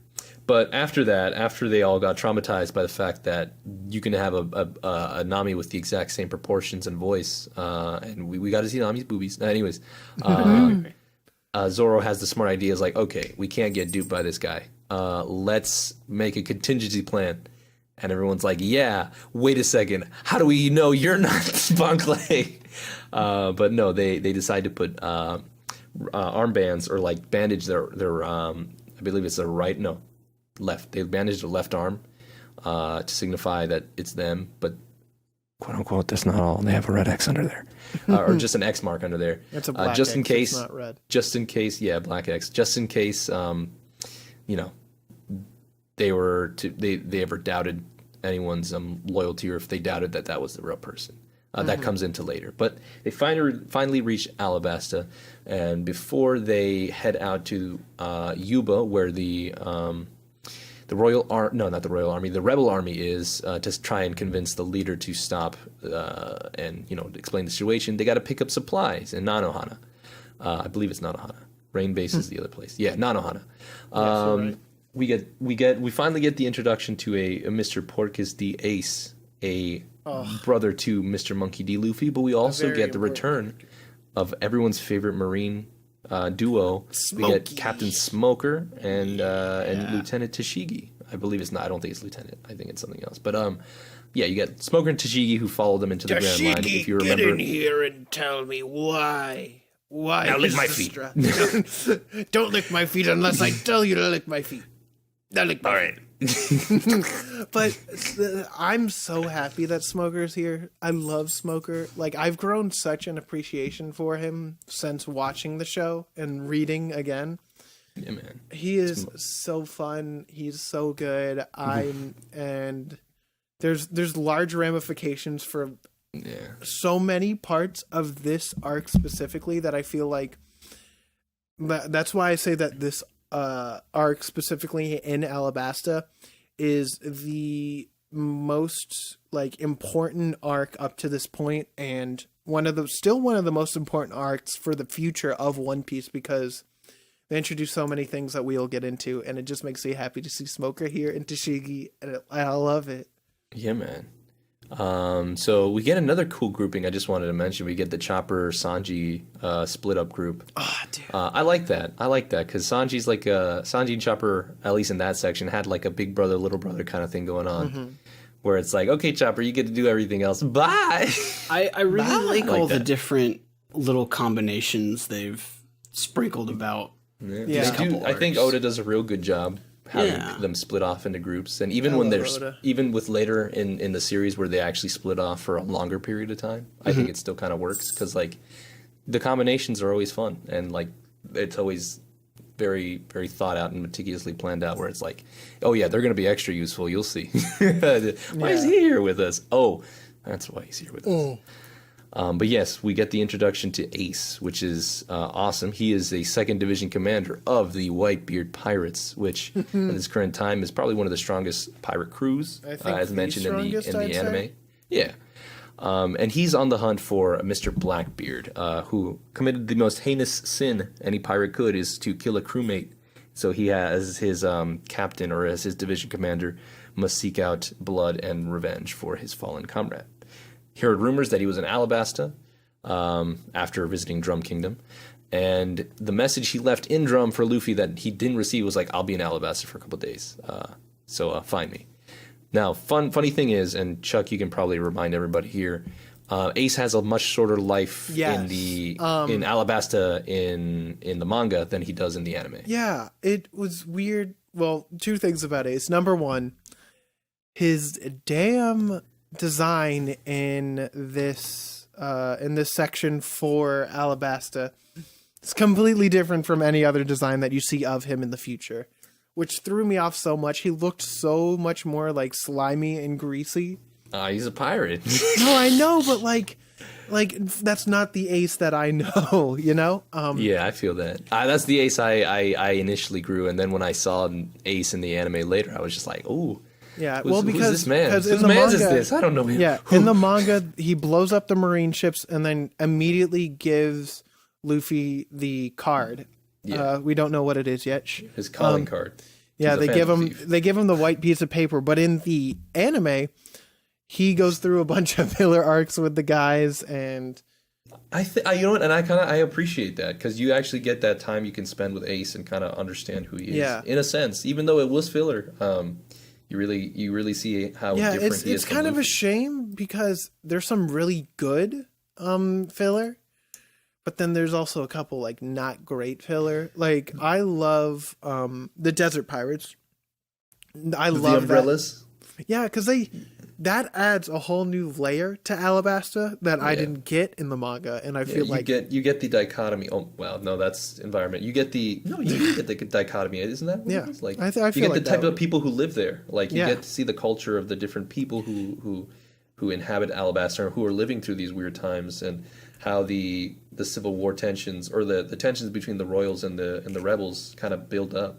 Yeah, it's wonderful to see, and looking back on it now with bigger and older eyes, I'm just like, wow, you know, props to you, anime guys. You really made it count. Yeah, they expanded the world, I think, a lot, and then later they did the Scorpion battle, which I think was my least favorite filler. Yeah, Scorpion was a little. I feel like it weird. didn't add enough. It didn't do anything besides set Ace to go off and send him away. That was the reason he stayed, and that's the reason why he left.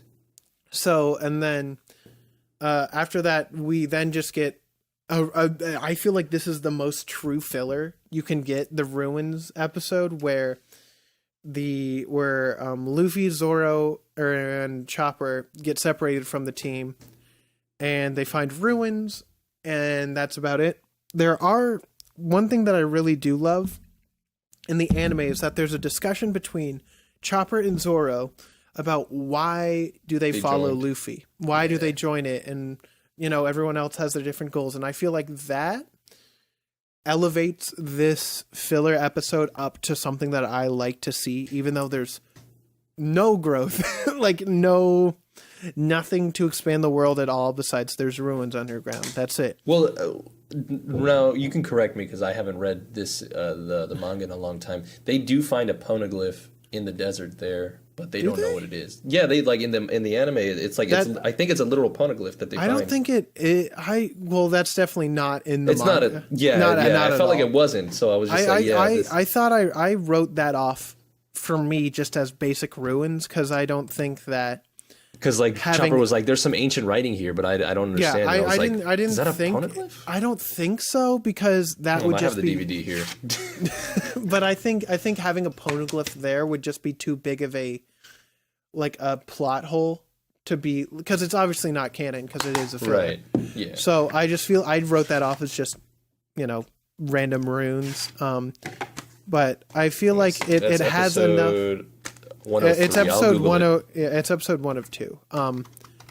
but I'm looking at it now, but I don't. They on the wiki it just says ruins. I don't think it says anything specifically about it, but it gives you enough care. Wait, the first time poneglyphs are shown in the anime, huh? Yeah. So I guess that was a poneglyph. They just didn't know what it was. Like the crew. But then doesn't what know would it be was. on that poneglyph? God, it's so dumb. But I for me specifically, I write that off because poneglyphs will have a big point later in the story, and I think having that there just doesn't work well. But this is a good enough episode because it's still Yeah, you get interactions. You get more. Chopper gets more time to know the crew in a kind of pseudo natural kind of way, which is nice. yeah. So it's nice. Yeah. Without that, I would not like this filler because it doesn't add anything like character-wise. It was a complete waste of my time. Well, that's the thing. Like a good, I will say this before, I'll say it again. A good filler gives me something that I haven't seen before. Like even if it is, just a new pairing, a new conversation. I want This is the something. fifth time Luffy got high on cactus juice. Well, see, that's the thing. Like I want something to, like, make me remember it. I want something that isn't just okay. We gotta move from one point to another. Let's move and walk and do nothing. Yeah. But with this, I feel like it adds enough characterization that I feel like this feels like something that could be canon. Like the conversation with Chopper and Zoro, I feel like that could have been written by Oda. I think it's that well executed. So I don't know, man. It's okay. It's pretty good. I like it. So filler was pretty all right. And then there's no more filler for the rest. Nice. So after that, after they reach Yuba, they find out, whoops, you're a rebel army's in another castle. But they meet a very skinny old man. His name is God, I forgot his name. Don't tell me. Remember me. It's me, Luffy. I gave you water. I'm calling him Old Man from the Desert because I can't remember his name. No, that's not my name. Don't tell me. It's another episode of F.U. Pino. He's got a mustache, Do skinny. you remember Koza that? and Do you remember that song, Africa? Who wrote it? Toto. That's his name. There you go, Tito. Tito No, just Watts. What? I love Toto. He's great. He's fun. Yeah, man. You get to see the destruction that that no rain does to a country. It's Dude, true. if it doesn't rain, it doesn't pour. But Guys, did you like the pillow fight? the who? The pillow fight that they had in that episode. I don't remember. Yeah, I don't recall any pillow You don't fight. remember? They really- reached Yuba and then they take a little rest, and like everybody has a pillow fight at the end. Like Usopp's like, "Okay, good night, everybody," and then somebody throws a pillow at him. I feel like that's something you're making up. No, I'm not. I'll find the link. I legit it's like I get it. It probably should have It happened. happened. Because I posted an image of Nami getting yeeted by a pillow. I don't remember that. Maybe I just was asleep. But One Piece pillow fight. But I love Yuba. Yuba's great. Found it. Anyways, yeah. Luffy helps old man dig a well. Get He some gives him water. water. Yuba, that's genuine Yuba water. Which The is old nice. man gave me the Yuba water, so we can't just go drinking it. Yeah, man. Oh God, Luffy, slow down. Anyways, they leave Yuba and they go on their way to, they're like, you know what? Screw it. Let's fight Crocodile. On the way there, Luffy's like, I don't wanna. He's like, I don't want to fight Crocodile. And Vivi's like, what? You want to fight Crocodile? He's like, yeah. I mean, what are you fighting for? Basically, he just makes Vivi rethink her whole plan because people will get hurt, but he doesn't want her to carry all the burden because they're friends. That was a good one. Yeah, and also we meet Koza in the middle of the filler as they walk through the desert, and Vivi's backstory with him, and I love that because you get the king and you get the singing man. I can't remember his name. His name is Amidala or something. No, Queen Amidala from Star Wars. No, that's not right. No, it's I got you, Igaram. I'll Igaram, yes. Igaram, yeah. But Mr. Igaram A. and Cobra, they hide and like watch Vivi, and it makes my heart so happy just seeing them sneak around. Yeah, man. What kind of king does that? Nobody does that. Only the Alabastan king. Alabasta is great, but you meet that, and you meet why Koza is, the way that he is, why is he the leader of the rebel army, and it's very interesting. And by this time, we've also met Eyelash, the pervy camel. What a man! What a guy! Man. Pervert camel, pervert camel, pervert camel, pervert. Oh, good times. It's funny. Yeah. Let's see. They reach Rain Dinner's Rain Base, and they're like, okay, we are gonna fight Crocodile. So let's go into the casino. But lo and behold, Smoker and Tashigi are there again, and one thing leads to another, and Luffy, Zoro, Usopp, and Nami and Smoker get captured in Rain Dinner's, and they're face to face with Crocodile. Crocodile's like, I'm revealing my evil plan. You're gonna die. Sanji comes in and saves the day, which was the best thing in the world. Sanji's low key the best in this arc. Like, I don't know, man. I don't know, Smoker. Mr. Prince, low key is pretty epic. I will admit, I love Mr. Prince. Mr. Prince literally killed a vulture on the spot. He did. He was ready. Made me giggle. He was like, "What the hell is that?" I mean, welcome to the Crap Cafe. Can I help you? He's just literally. Oh my goodness, Mr. Prince is great with the glasses. But Mr. 3 comes back. They're like, "Oh, we got to get out of here. The casino's breaking." And I think the best part happens here, where as the casino floods, Luffy's like, "Zoro, you got to save Smoker." And he's like, "Why?" "Because he's a devil fruit user." "Okay, why?" "Because he can't swim." "Okay, why?" "Because I told you." "Okay, fair." Yeah. Oh my god, dude. So we, after Crocodile traps them in the sand prism with Smokey, and Vivi's just fucking put through the ringer. I feel so bad for her, dude. Yeah, but she didn't even get to eat that food on the table. She didn't. Well, her hands were behind her back. She couldn't. I mean, yeah, that's fair. But it is just so wonderful to have, Sanji super contribute. Love him. And then Sanji's always he's like the spy. I don't know. Dude, why is there a crocodile growing out of that banana? Dude, I don't know. No, you got it wrong. There's a banana growing out of the crocodile. I don't know about that. Oh, either way, we're gonna drown. And also, the best bit is in this section where Luffy does an imitation of Sanji, and it is the funniest thing, and I love it. And it's just, who ate all the meat? And then stuff just giggles and claps and laughs, and I'm just like, yes. It's great. We also discover we kind of already knew Crocodile's power, but we get to see more of a demonstration there, where he's a Sandman. He's got the sand power. He absorbs water. He can take it out of your body. He kills you, and he's kind of cool. I like his introduction. He's just so pompous. He's got everything in his hands. He's got all of Alabasta in his hands. Anyways, I like that.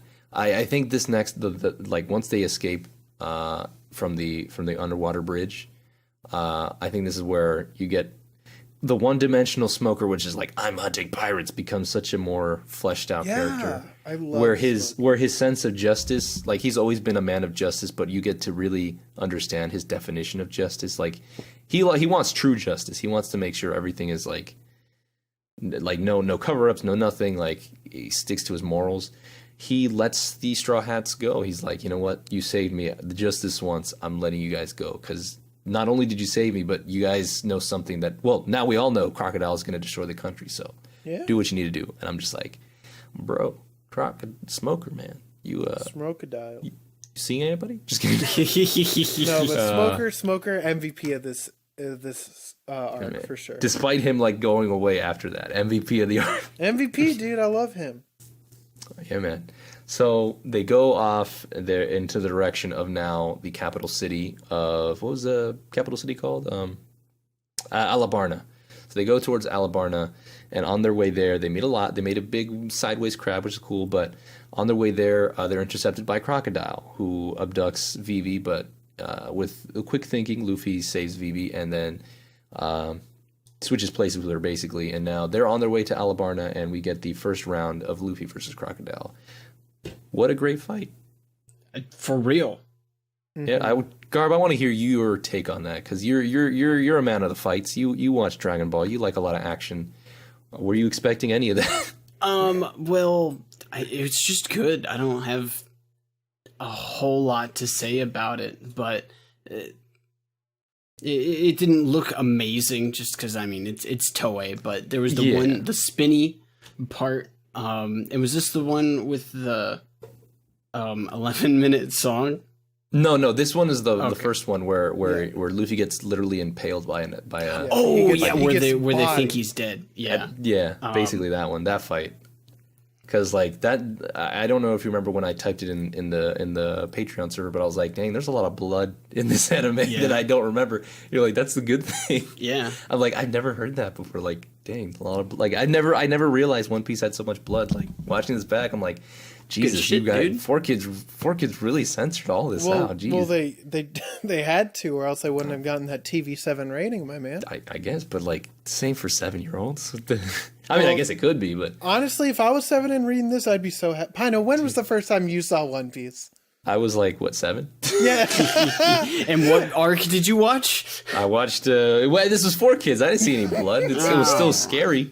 Yeah, but you were watching this part. That's why you don't remember it bloody, because it wasn't. No. I gotta find how they edited it. Hold up, you guys keep talking about this. Before I forget, I actually want to ask this. Garb, who is your favorite Baroque's work member? I don't fucking remember each one. Yes, you do. How dare you? Yes, you do. No. Yeah, you do. No.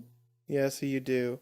Nope. You telling me I remember isn't going to make me remember it. Mr. 1, Mr. 2, Mr. 3, Mr. 4, Mr. 5, Mr. 6, Mr. 7, 2. Mr. 8.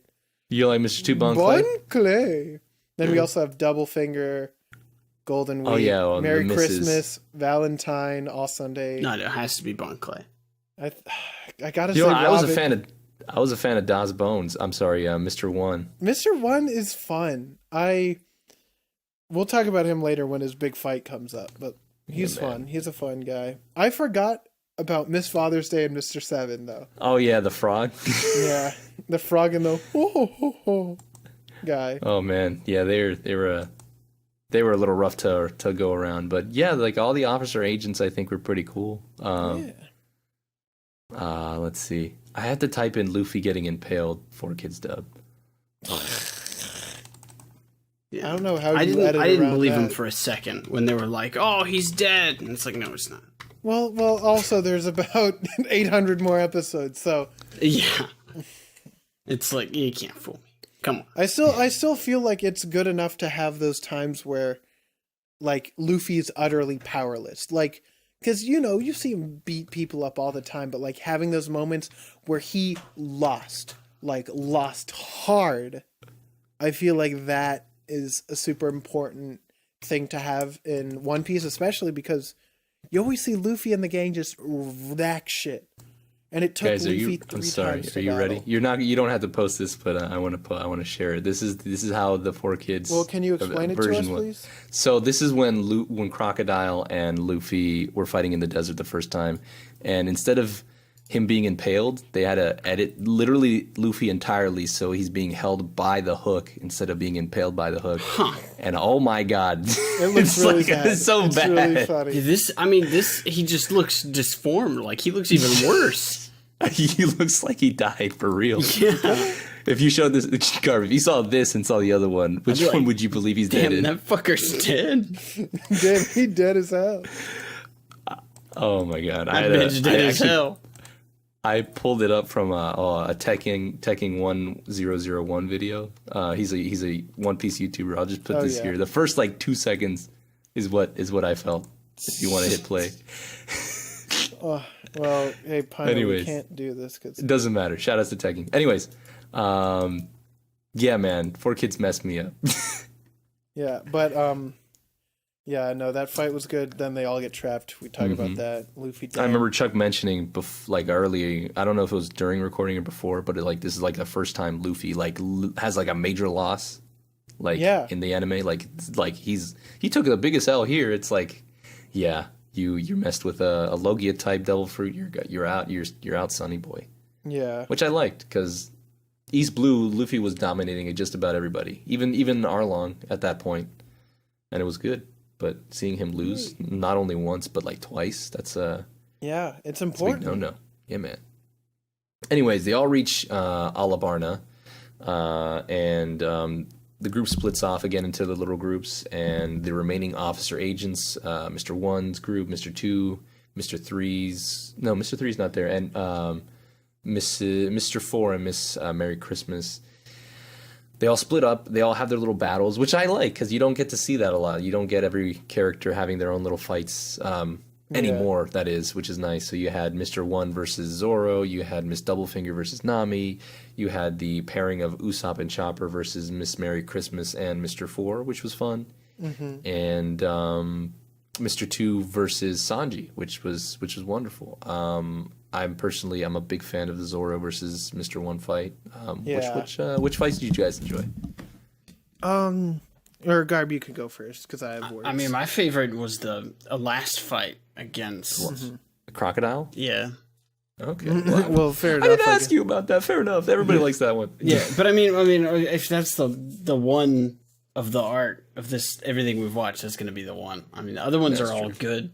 Yeah, the one fight that I forgot existed was the Bon Clay Sanji fight. I didn't. That was. You forgot they fought? Yeah, because I like saw them and I'm like, fuck, wait, they did fight. Because like, did. I feel like that is the least impactful one. Because I think But it had a great punchline at the end. No, it's a great punchline, but I feel like as a fight, I still feel that Usopp and Sanji, or not Usopp and Chopper versus Mr. 4 and Miss Merry Christmas is the best fight out of all those because Usopp becomes a man. this is Chopper's first real fight, Yeah. and second, this is like Usopp's. I feel like this is his first like real time to shine as a inventor and as a kind of like he's just a smart man, just actually thinking. Actually and also thinking. also the 5-ton hammer. Like Hey, man. you can't say no to a 5-ton hammer. That's Dude, every time. and then the stupid. Yeah, go for it. Every time that you see buff Chopper with his goofy ass high pitched voice, I love lose it. It's great. so funny. Yeah, but In the 4Kids dub, they made when he became big, they made his voice deep like a man. I think the baby voice is funnier. The juxtaposition of the high pitched voice is way too good to pass up.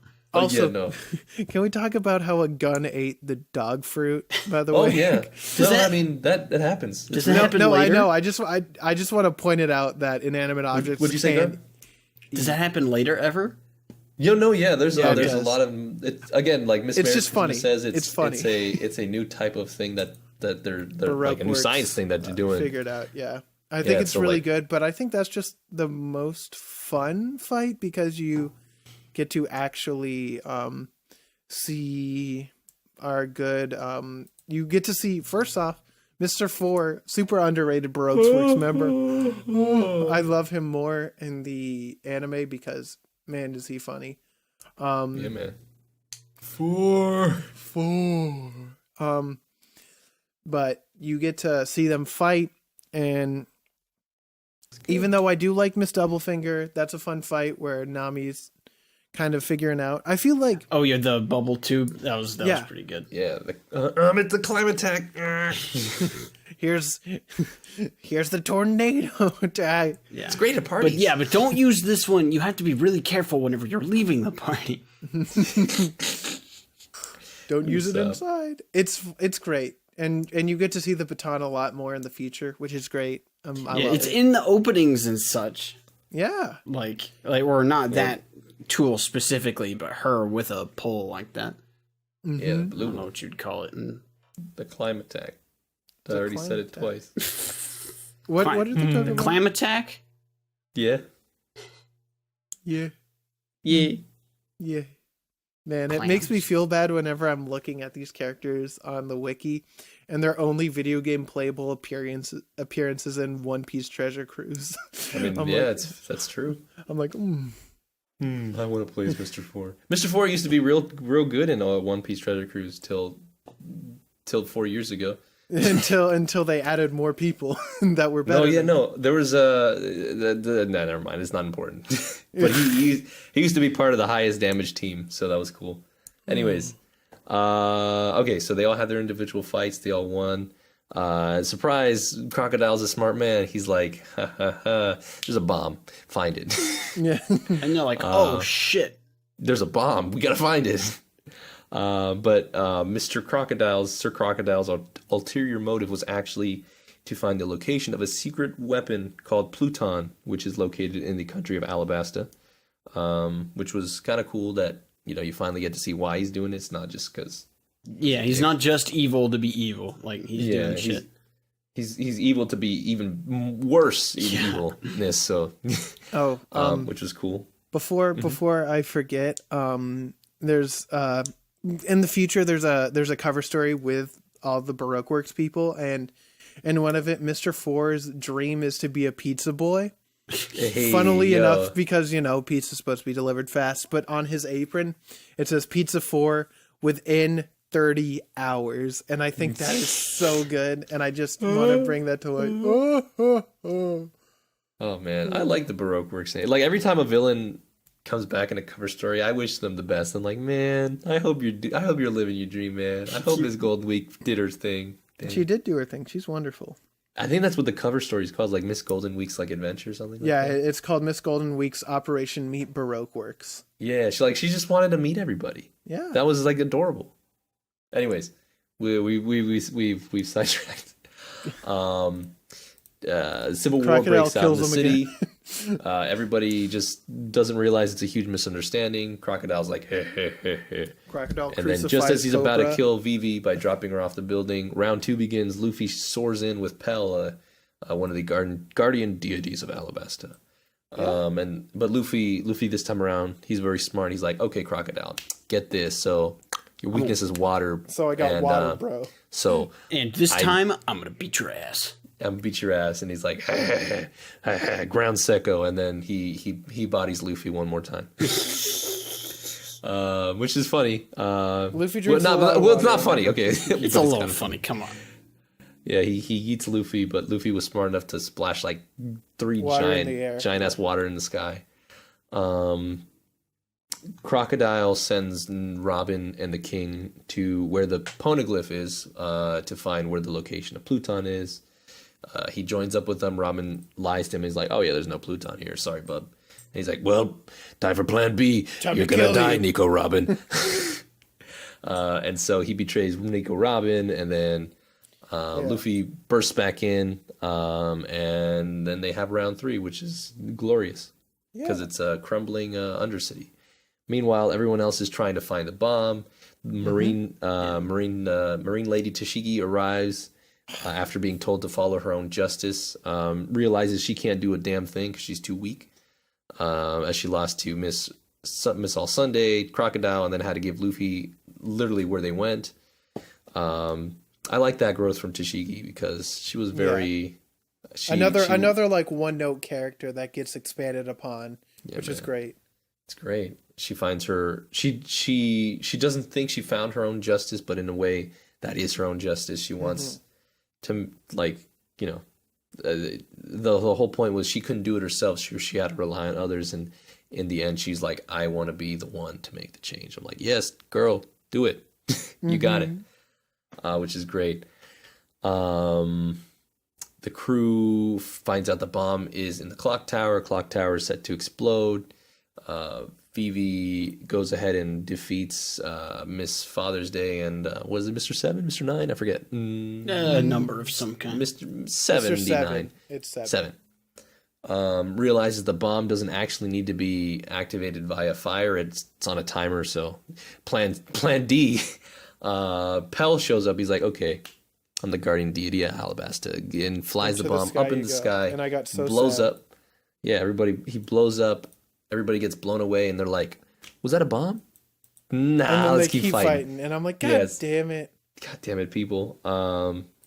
Luffy beats Crocodile, which was great, and in turn, what I always thought, and I think is we might have to wiki it. I always thought as soon as I thought the reason it didn't rain was because Crocodile prevented it because it was part of his devil fruit. I believe he says he has an awakened devil fruit, but I could be mistaken. I think you're right on that.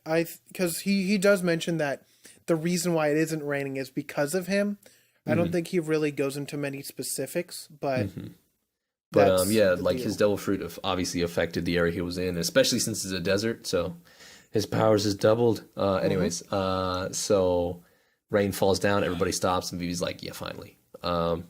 War ends, which is great, and we get a nice little celebration. And then we're faced with the biggest decision of this series. Is Vivi going to continue her adventures as a Straw Hat, or will she fulfill her duties as a princess? And man, oh man. Was that a good send off? I feel like it is. I feel like I wish, like we talked about this before. I wish opening 3 didn't have Robin in it for the first half. Like maybe have it with Vivi for a little bit. Because Robin's a twist, and like you could have easily. Toei doesn't do easy, but they could have. I think they do easy too much. Well, they could have animated 2 different ones, one with Vivi and one with Robin, and swap them out whenever Robin is revealed. Because I think that itself would have been such a good way to twist it. Yeah. I would have loved that. But I love Vivi, and I'm glad she stayed, because that's her goal to her people. Yeah, man. And they say goodbye. It was sad that she stayed, but it had to be that way, you know? Yeah. Man. I'm gonna be a pirate, Igaru. It was good times. That was a good little bit. It was like, Sire, did you also have a bad dream? No, I just wanted to say good morning. But yeah, it was a good send off. Played We Are, which was nice. Yeah. Dude, whenever they started playing We Are, I was like, no. See, if the series ended there, that'd be cool. But, even though they didn't find the One Piece, but that'd be a cool way to end the series if they never renewed it. I'd be so sad if they ended. I would have been like, no. Yeah, or even if they had just like, if for whatever reason they didn't want to do the anime anymore, like that would have been a good spot. That would have been a nice little send off. Be like, okay, read the manga. And then they hold up their arms, and I'm like, that's it. Yeah, man. I cry. You've done it. I've cried. How many times is that? Not enough. That's how many times it is. Anyways. Which is nice. We get to see some old favorites. We got to see Django, the hypnotist. We got to see Full Body. In Full Body, I was like, man, I forgot about that. See them simping over Hina. And then I'm like, damn, you really do be simping, huh? Yeah, man. I love it though. I'm glad to see them, because once again, just bring back characters. This world is full of so many beautiful and like wonderful characters that I love with my whole heart. So it's glad to see them get another life, like in the Marines and just like jail, you know, seeing them. Yeah, man. And I was so happy to see Smoker come back, you know? Like, it hadn't been that long since we'd seen him, but I was just like, yeah, he's back. I like him. And I'm sure we'll see him again. We will. Oh, yeah. I can guarantee you that. Spoilers, but Smoker. Oh, yeah, if anyone, Smoker's the most, he's like the most, I guess he's like easy to guess. Like, he said he'll be back, so he's gonna be back. Yeah. He's unfinished business. Yeah. He's great. Got to capture the Straw Hats. Anyways, let's see. You get an introduction to Hina. She funny. You get Bon Clay's sacrifice. That was fun. Bon Clay is so good, dude. Yeah, man. I can't say that enough. I can't say how much I love Bon Clay. He is a true friend of the Straw. I will see you again someday, my friends. I like how there was a lot of introducing you to the enemy characters before you realize they're an enemy, or like before the characters realize it. Exactly. Yeah, that's always fun. It's important to do that, you know. Gives you another side of them. To make it known that they're more than just a villain, which Oda does phenomenally. Oda makes it known that you are going to, like, know these characters and know them deeply, understand them. Yeah. Each character has their own backstory. That's why the wiki's so damn big. Yeah. Because everyone's... And sometimes you're gonna like these villains because they're just good characters. You will. I love Crocodile. I love Crocodile. I love Von Clay. I love Das Bones. I love them all. That's his name. Das Bones. Das Dingo. Well then, Dingo. Oh, you know what? We went through the saga. That was fun. Oh yeah, and then they leave and they're like, we're sad about Vivi, and then mysterious lady Nico Robin comes in. Yeah. And then she wins over the team very quickly. Basically, she's like, money for Nami. I'm a lady for Sanji. I make hands and make funny chopper things for the boys, and Zoro. We have the same personality. Yeah, we just give you a little wink. Yeah. And then her little theme song. I was glad that they ended with, all right, cool. Now on to the next thing. Cool, you're part of the crew. Cool, I mean, they're let's chill go. like that. Yeah. Oh man, that was the Alabasta Saga. It was fun. Yeah. Yeah. All right, let's talk about some miscellaneous stuff, I guess. Oh no, let's talk about some of the new characters. Let's not talk about the characters we know. Actually, Well, Let's no, talk I about want to. some of the new I'm ones. going to talk about a little bit of the characters we know, but Make it Okay. snappy. Make it snappy. oh, you talk about them. Snappy. Well, I'm gonna start with the new characters, and we can talk about the old characters. Let's talk about Vivi, since we actually didn't really get to know her before. Vivi, Princess of Alabasta, blue hair, very kind, listens to the people, very emotional, but not also your very naive. not your traditional spoiled princess. She's Yeah. used to living with cares. the people like any other citizen. You know. Yeah, it's fun. Mm-hmm.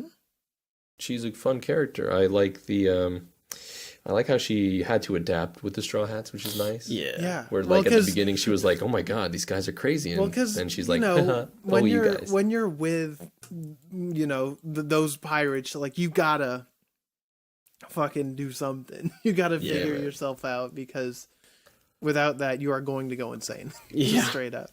I don't like bread. Well, that's not my problem. Then starve. But she was a joy to have on board the ship. She was a good character. I liked her. Let's bring up Crocodile next, because he's another big one. Crocodile, one of the warlords of the sea, mind you. He's a mean old guy. I think he had such a good plan. He could have gotten away with it too. If it wasn't for those meddling, For those crews. meddling straw hats. And they're stupid reindeer. It's true. Oh man, Crocodile's so great. I think his power's so cool. Yeah, Yeah. a real good way to introduce a super interesting type of fruit, along with because Smoker and Ace at this point, but when you see, you can do more than just fire and burning things. You can do physical sand. I'm just like, wow. Yeah, and it's cool introducing those ideas that are really malleable, where both literally in the world and figuratively in terms of what you can do with it. But whenever he turns his arms into fucking knives and shit, it's so cool. It's true. I mean, he's the third Logia type, which is the ones that can basically transform their body into the element that they are. Exactly. Which is cool, because you had, like you said, you had smoke, you had fire, and now you have sand, which is awesome. And we get to see more in the future, so Yeah, man, we get to see a lot more in the future. get pumped, dude. Let's talk about Tony Chopper, since he was the new Straw Hat here. Tony. I think he's got Tony's got such a cool power, even though it's just him turning into a human. Chopper feels like a hole in the Straw Hats, and you get this with every new character joining the Straw Hats. He fits a role in it, both as a job, they needed a doctor, but at the same time they also needed this kind of shy but also naive character to really fit in. And I feel like Chopper does that so well. And he's such a good character and sympathetic, and his whole story, that there's no way not to love him. And I think it's so good to have Chopper here and to have him join the crew, and he makes me cry. It's true, me too. Let's see what else. We got Ace. We talked a little bit about Ace, but I like Ace as a character, especially since he was fleshed out in the anime. Yeah. He's just a big old brother looking for his little brother, man. Yeah, just hanging. He's very polite. Very polite. Can't believe they're related. Yeah, It's impossible. Can't believe it. Why would Luffy's not like that? Luffy would never be like that. Luffy would never share his meat. Meat. We got the Supersonic Duck Squadron that I wanted to talk about a long time ago. I lost it when I heard that title. I know how much you guys like ducks and geese, so I didn't want to say anything about Karu's team, the Supersonic Duck Squadron. Also, can I say all the names? Yeah, sure. So we have Karu, we have Stomp, we have Ivan X, we have Cowboy, Bourbon Jr., Kentaros, Hikoichi, and then we have Eyelash, who is also technically part of the Supersonic Eyelash, the camel. Yeah. Wow. I like how they in the anime they're like, but he's a camel. Yeah, you just noticed. Yeah. Don't worry about it. Don't overthink. Don't worry about it. Don't worry about it. Yeah, don't worry. Supersonic Duck Squadron, so good. They're just great. They're fun, and once again, something that just Oda just does these little characters that like still stick with you, and I'm just True. Wow, thanks Oda. Yeah, man. Now on to someone a little more important. We talked about also Nico Robin, Miss All Sunday, International Girl Mystery. I like how they talked about her little backstory a little bit during her introduction to the crew. Yeah, with Usopp's like interrogation. Yeah, and he's Usopp. Tell me your name. My name is Usopp. By the way, nice to meet you. Nice to meet you. Like she's an archaeologist. That's pretty cool. I love archaeology. Robin. Robin is one of my favorite characters in One Piece, flat out. I in a future segment later this podcast, I don't think I'll pick her, mostly because she just doesn't do enough in this arc, which makes me feel bad because God, if I don't love her to bits. Like whenever we get to Water 7, she's mine. I'm making this known now for 2 years in the future. That's fair. Respectable. That's fair. But Robin, fucking, why aren't they making more Miss All Sunday figures? Why? Yeah, I just want one. I just want one Miss All Sunday figure. One affordable one. Yes. Give me a $50 Miss All Sunday figure and I'll buy it. I'll buy like 5. I love that outfit. There's only one Sunday in the week. Today is Sunday. The Miss All Sunday outfit is the best One Piece outfit. That's debatable. No, but I'll agree for now. I'll agree for now. Bruh, it's so good. I haven't seen all the movies, so if you're talking about like 3D2Y or whatever, no idea. No, I'm just talking about outfits in general. No, but fucking Miss All Sunday is wonderful. Robin is wonderful, and I'm so glad she's on the crew. She adds a whole nother dynamic, a more mature, but like she feels more like a motherly character than anyone else on the crew currently. She kind of fills in that spot that Vivi had for a while, but expands upon it a little bit, being a little bit more mysterious. And you're like, wow. Yeah. Weird, well, they need someone new coming in, so that way they can keep introducing, someone like that. Yeah, and I love her. She's wonderful. It makes me happy. Let's go into some more detail with some of the Alabastan citizens here. Let's talk about both. We'll go knock 2 out with one stone. We got Chaka and Pell, the guardian deities. I like both of them. I love them. When the statues were crumbling away, when they were dying in their fights and losing, and when Pell went up into the sky and it blew up and the Sparrow statue fell, I was like, no way, no, stop. This isn't allowed. You're not allowed to relate these things together. Yeah, and it's so good. I love them. And then whenever they come back with Vivi's Vaxor and you see them in there, it's so good. Makes me very happy. They're the big brothers. Yeah, dude. I love them. I love their voice actors too in English. Oh yeah, they're great. Oh, wonderful. And there are two other Zoan types, which is pretty cool. You got the model falcon, you got the model jackal. Jackal, yep. That shit was wild, dude. I was dude. really expecting that. Yeah, man. We got a lot of it's the Grand Line. You're gonna see a lot of people with devil fruits, which is a commonality in the Grand Line, Which is nice. great. I love because Oda does so many cool ideas with the devil fruit that there's no two that are like super alike. Mm-hmm. And I'm just like, wow, dude.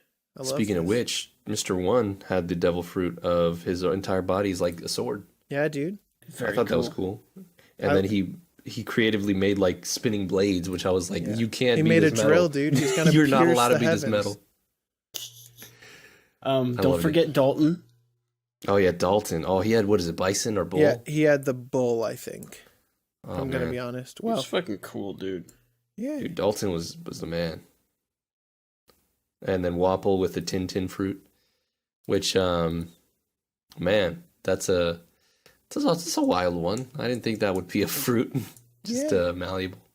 He's hungry boy. Mm-hmm. He'd just be munching. Mr. Two's double fruit, probably the best out of the bunch. Yeah. I'd love to change my face. I think I'm okay with it, but I love it.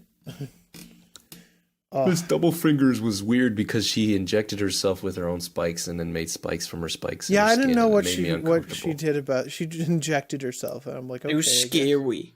It's was scary. very Oh, you scary. made me scared. She Also, looked like Miss- an urchin. Ugh, sea urchin. You got swole, big swole. Miss Merry Christmas. I don't think she's a devil fruit user. She's just a mole lady. I don't think she ate a devil fruit. I don't remember I her think saying. she's just that ugly. No, she did eat No, a she's devil fruit. She's a penguin. She did eat a devil fruit, though. Oh, she did? Yes. Is a mole fruit? Yes, I think so. Oh, dang.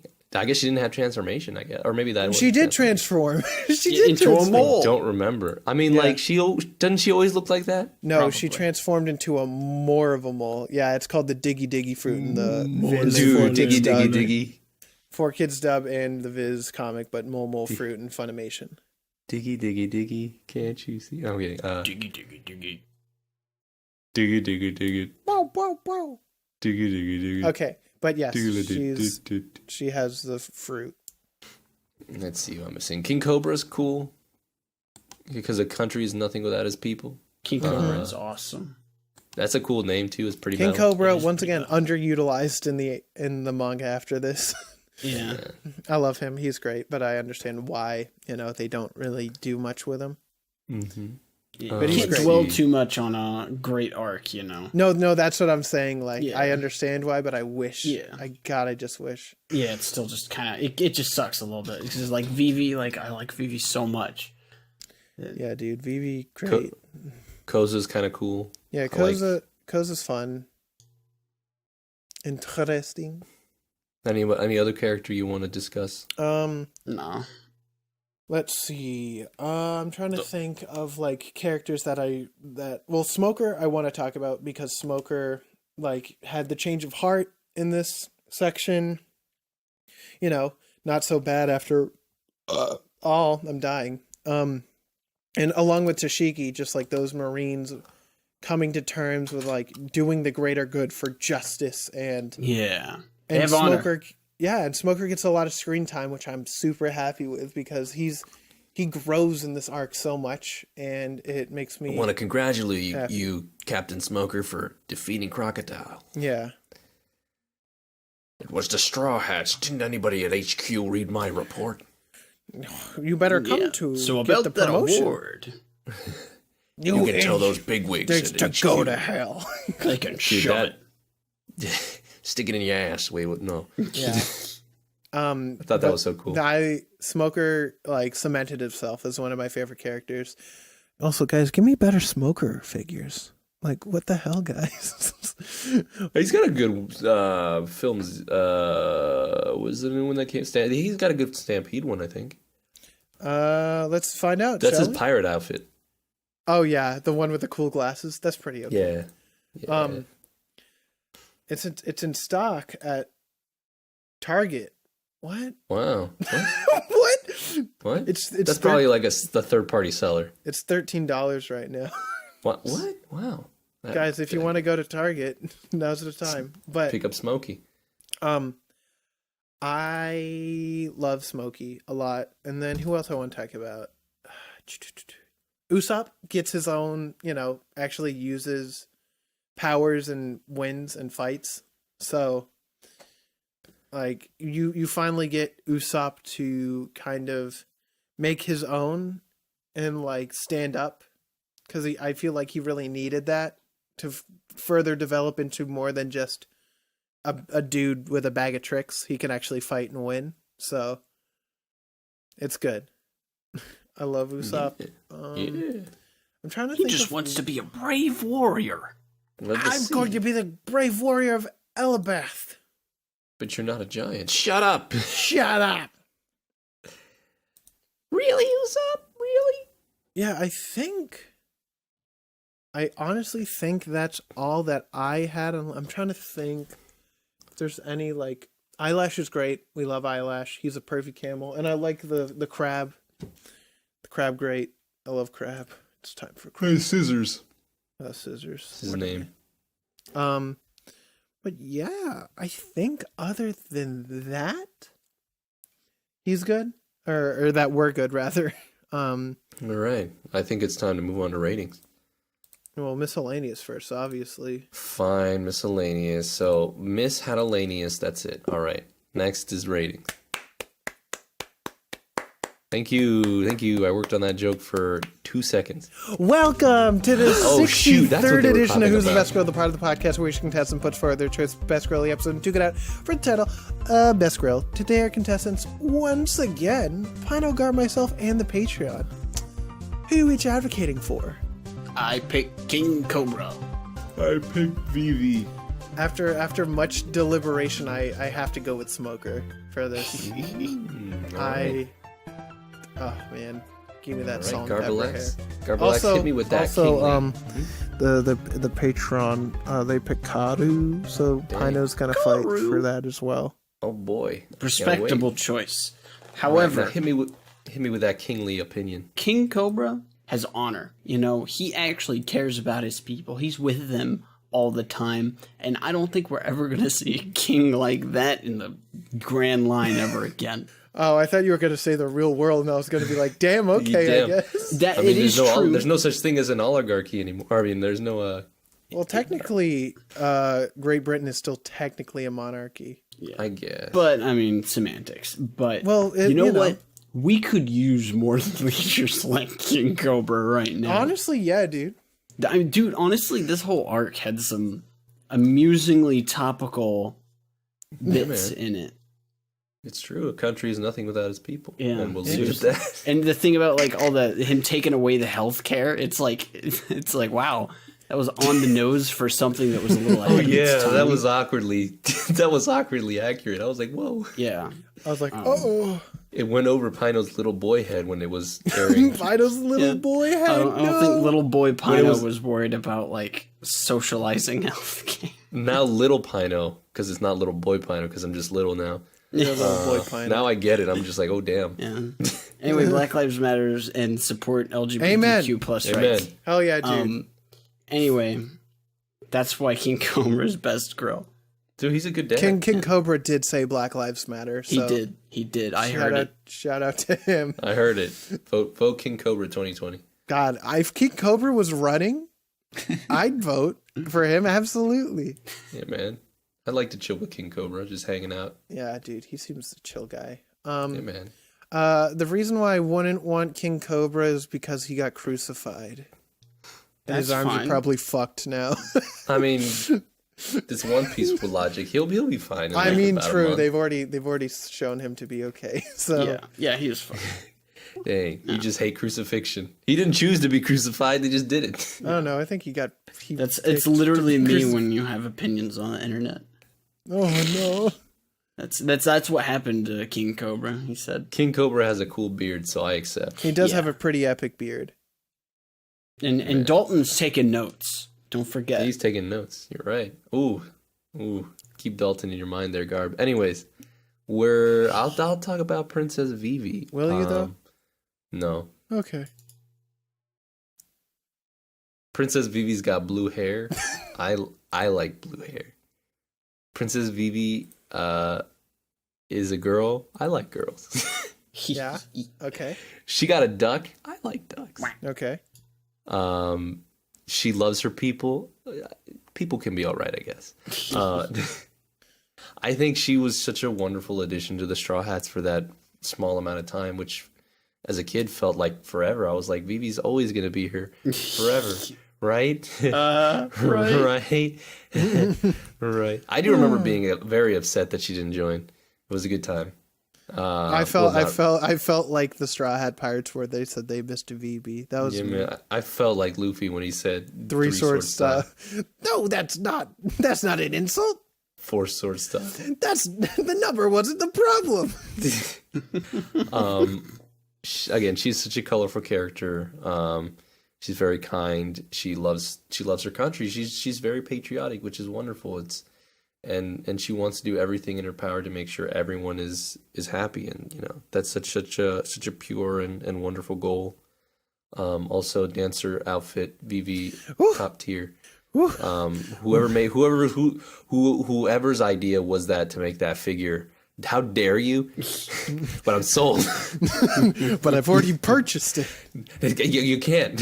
I wish you could. No, but no, Vivi's great. I think she'll be a wonderful queen if we ever get like an after story. Like, oh, look at these guys now. Yeah, no, I feel like if One Piece ever does end, I would really love to have like a world recap of like what everyone's doing in the future, because I feel like there's so much in the world that I want to see. And they've done that for like whenever the future, they've done it for the past. I mean, yeah, and they also do that whenever the bounties increase. They do cover stories to like see what everyone's doing. But like, I want like chapters dedicated towards like what's happening in the One Piece universe when Luffy gets the One Piece. Hopefully, fingers crossed.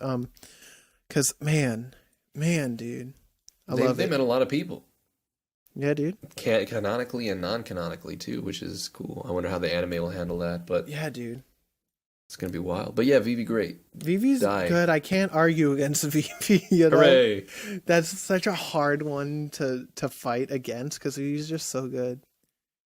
Yeah, man. Her name's Vivi. It's true. You're right. That's facts. It's easy to say. All right. Tell us why you like Smokey. Smokey's great. Good. Okay. I'm just kidding. Continue. No, Smokey is great because he's doing his job. He's upholding the duty. He is so dedicated to his work and to catch those damn Straw Hats that he'll do anything.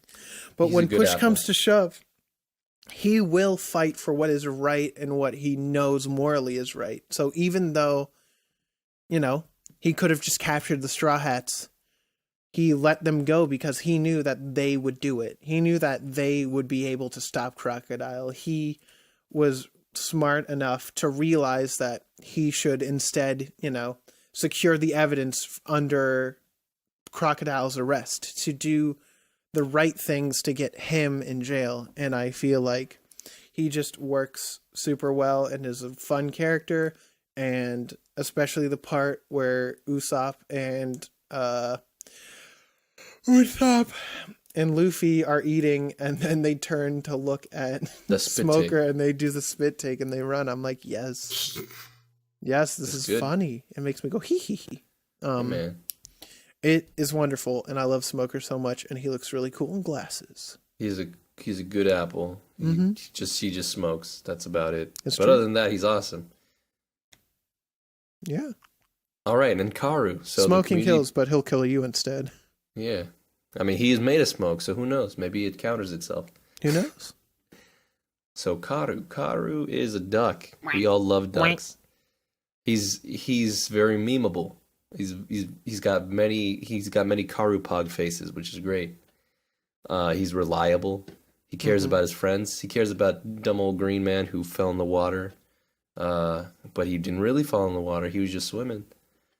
He's the leader of the Supersonic Duck Squadron, right? I'm pretty sure he is. Yes, Karu is the leader. Yes. He's the captain. I mean, who doesn't want to hang out with a captain? Who doesn't consider a best girl a captain?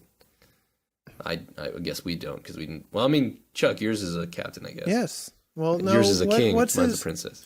What's because he got so many titles. He used to be Commodore. I think he's Commodore now, but I don't remember. Well, what I it is don't. anymore. Let me look up what his current ranking is. Currently or in Alabasta. Well, he was a captain at that point. He's Commodore smoker now. Yeah, he's sure. now or Commodore, Vice Admiral. and then Vice Admiral's after time skip. Yeah, Vice Admiral. Oh, can't believe he made it. Oh, what a guy. Anyways, Of course, he deserves being up there, though. What a guy! also Karu's got a cool hat. Karu goes wow, He does go wow. and Karu goes sip sip with the water. He's like, He's so and he cute. runs fast. He has a duck squad. What is it called again? The Supersonic Duck Squad. Supersonic Duck Squad, dude. Yeah, man. I'm all about it. He squad up. Squad Gang. up. But yeah, if you think all of our choices were perfect, let us know in an email. Guys, email us at funkyAnimePodcast@gmail.com or contact at funkyAnimePodcast. At we have funkyanimePodcast.com. You goober. Shush. Did I ask you? I asked me. I we- clicked the things I to allow make it. the email address. I clicked the thing and it said, You it's said the the email internet. account created. Oh, check it. But we got one email from Jonathan, so thank you. This is in response to our episode 2 episodes ago about Madoka Magica on I'm how excited. I really roasted how it looked. And this is a long email, so if you want to talk about it more, come to our Patreon. Jonathan is part of our Patreon. You can talk to him about it there and talk about how I'm awful and Johnny I'm boy. stupid. So this is just memory, and I'm going to skim through it because it's like 4 paragraphs. But Shaft is a relatively small anime producer, doesn't have the bankroll to suffer, as well as the 2008 recession when Madoka was being produced. Aha. Most of Fair, their money see. prior to Bake Monogatari came from doing in-betweens and cleanups from other companies, which end up hurting Shaft since, stopped doing a lot of work because of the recession. And the TV release of Bake Monogatari, where they had missing frames, where a gray screen with kanji for missing frames centered.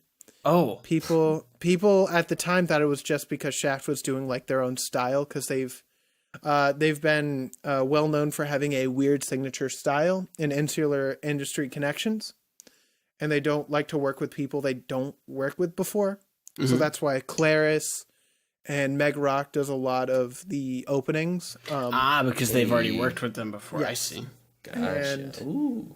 and then they just don't have stuff. And then because of Madoka, Shaft earned enough money to actually do those frames for Bakemonogatari, and Madoka Blu-ray? saved Shaft for Doom. Yeah, Blu-ray and Wow. DVD.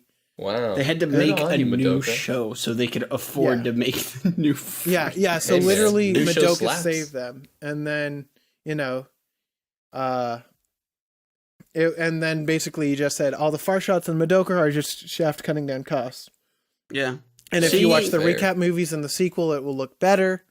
It And does. then there's a lot of good projects later, which like I haven't seen any of these. I know that the Monogatari series is really good, and the March Comes In Like a Lion, which has been on my watch list forever because I've heard that it's great. And then and he says none of those have any lazy animation. Anyone that might receive as lazy is Shaft doing its own purpose as an artistic thing post Madoka. So my point still stands. No, Lazy your point animation, sucks. but I understand.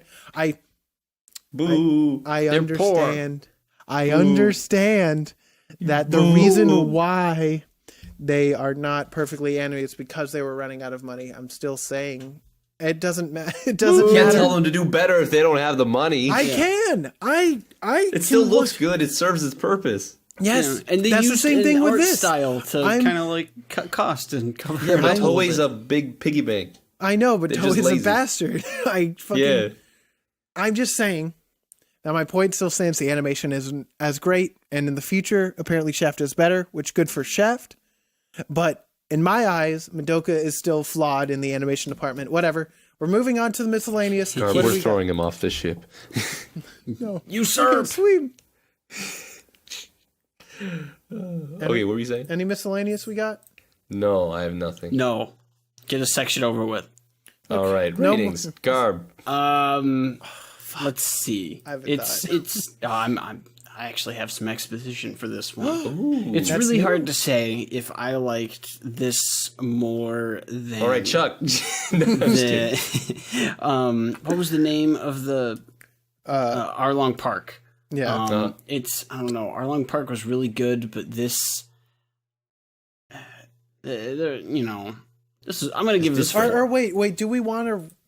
Are we We're ranking the saga, right? Yeah, we're just Or are we ranking the ranking the saga. No, saga itself. Because Yeah, whenever we just finish the the saga. anime in 10 years, we can then rank the anime. Yeah. Oh god, I can't wait to give this anime a 3. I can't wait to give this anime a 5. I'm just gonna give this a 4. Just straightforward. I mean, it's good. I like it. But I mean, like, there's just a lot there, and there was a lot of Usopp saying the same thing over and over again. But Usopp funny. Yeah, well, Usopp and it's fuck. just some of the characters. There's just a lot of them repeating it from after the eye catch and such, and Yeah. even after that, he said he wanted to be a warrior of Elbath, like fucking 70 He does times. want to be a warrior of Elbath. Not a drop of rain has dropped in the land of Alabasta. Bruh, the narrator For the 50th time. is also an MVP. I should have fucking picked him as my best girl. Oh man, we haven't picked a narrator since Bobobo. Yeah. Guess but, not. But Anyway, that's 4. very Go ahead. good. For me, it's super hard because I am also, have a heart and reference to the manga, so it's hard to separate it, but I'm gonna, rate this solely on my experience with the anime. Love the story. Music's great. Most of the openings and endings are great. It's always a joy to watch One Piece and to experience it, even if it is, in some points lesser than the manga, some points greater than the manga as well. But man, Alabasta is such a good fucking arc, dude. So I think, because I want to make sure that I'm not, just, okay, cool. Someone else is also on the account and looking at the other previous rankings. It's me. But I want to give I this, gotta look at mine. you gave it a 4.4 from East Blue. I'm going to give yeah. the Alabasta Saga a 4.5. I feel like this is a wonderful arc. It builds on the world in ways that Garb doesn't even know yet, and I feel like knowing the future Is half the battle. adds so much more of an appreciation for it. But there's still things, because it's hard to give it any higher because there are animation shortcomings and things like that. So I think 4.5 is the highest I'm willing to go, without being just completely biased. What did you say I gave it 4.4? You gave Kobe and Helmeppo up to from East Blue a 4.4. Yes. Hey, 4.4 again. I'm just kidding. 4.45.5. No. How come Garb can have 0.5.5? I also told him to change that one, and he did. So Fine, I'll give it 4.5. I do still have a single as a rating, though. Don't forget. Yeah, I forgot. I'm the only one with a real rating there. yeah, because that was the joke. My typical long-winded Pino response. We'll have to wait for it. Just kidding. I was like, Pino, what? I love the Alabasta Saga. I love One Piece. I love how different this felt, but how familiar it was still to the whole One Piece canon, with the whole One Piece story style, with the whole character style. With the whole One Piece and With the whole One Piece. And the One Piece and the Nami and the Sanji and Straw Hat. everybody. And everybody is being friends, and I love it. Alabasta certainly was a wonderful another walk down memory lane. All those openings, most of those openings slapped me. Actually, all the openings slapped me. All those endings still worked with me. Music, can't complain about that. Animation, I always complain about that. Characters are they just feel right. They feel like they feel like they could be real. They're but fleshed not. out, man. They're fleshed out. They have wants, needs, desires, and they have lives to live, and it's nice. 4.5 because I enjoy the arc, I enjoy the storytelling, I enjoy the characters, I enjoy how many tears I shed. It's true, dude. Couldn't give it a 5 though, sadly. Yeah, I feel that. I can't give it a 5. Wait until Water 7. Then that will be the time when I feel confident Brave. enough that my personal bias can take over any shortcomings. It's one of the best. This is considered one of the best arcs in One Piece. So this is this is my first. I feel like this is the first like super duper good long arc, because Arlong Park, phenomenal, beyond phenomenal. But for right now, this is like the first huge arc. So it's like interconnected. It's very dense. Interwoven. It's nice. It's great. It's great. If you think we're wrong, tell us. If you think you're wrong, you're wrong. Oh, Fuck And off. also email. Get out of here. what are you doing here? Anime's still going. I mean, anime's over. The anime is still going. Well, it's not going right now. It's been a rough 2 months. I don't know what to do on Saturdays anymore. I sit here and I think to myself, What am a I gonna do? wonderful I sit there, and Pino sits there, and he thinks to himself, "Man, what this must anime?" be what Garbs feels like. He's oh yeah, that too. He thinks, what is the Funky Anime Podcast watching next week? Oh, What are we watching We're next? watching Vinland Saga, dude. Dude, I love Finland. Dude, I love Made in Australia. Dude, You I don't love get that. Never mind. No, I love Thor. Who? They're Vikings, right? there is Thor? a character No. named Thor in the Hey, awesome. show. If I remember, I've read part of the manga, but we are watching Vinland Saga. Dude, are we going back in the water? Are we going to spawn an island? Dude, you're not gonna believe this. You're not I can't believe we gonna. never made that joke in this entire Well, because it's an inside joke. God, you idiot, Doesn't matter. We're on an island. Dude, guys. can't believe it. Can someone outro this episode? This has been going. This is definitely at least a 2-hour one. Or Yeah, exactly. So, I don't remember what you guys were initially doing, but the guys now hanging out in the Desert Kingdom in Alabarna, just taking in the sights and taking in the fact that there's a king following us behind. The guy's staring at the king. Well, that's Garb.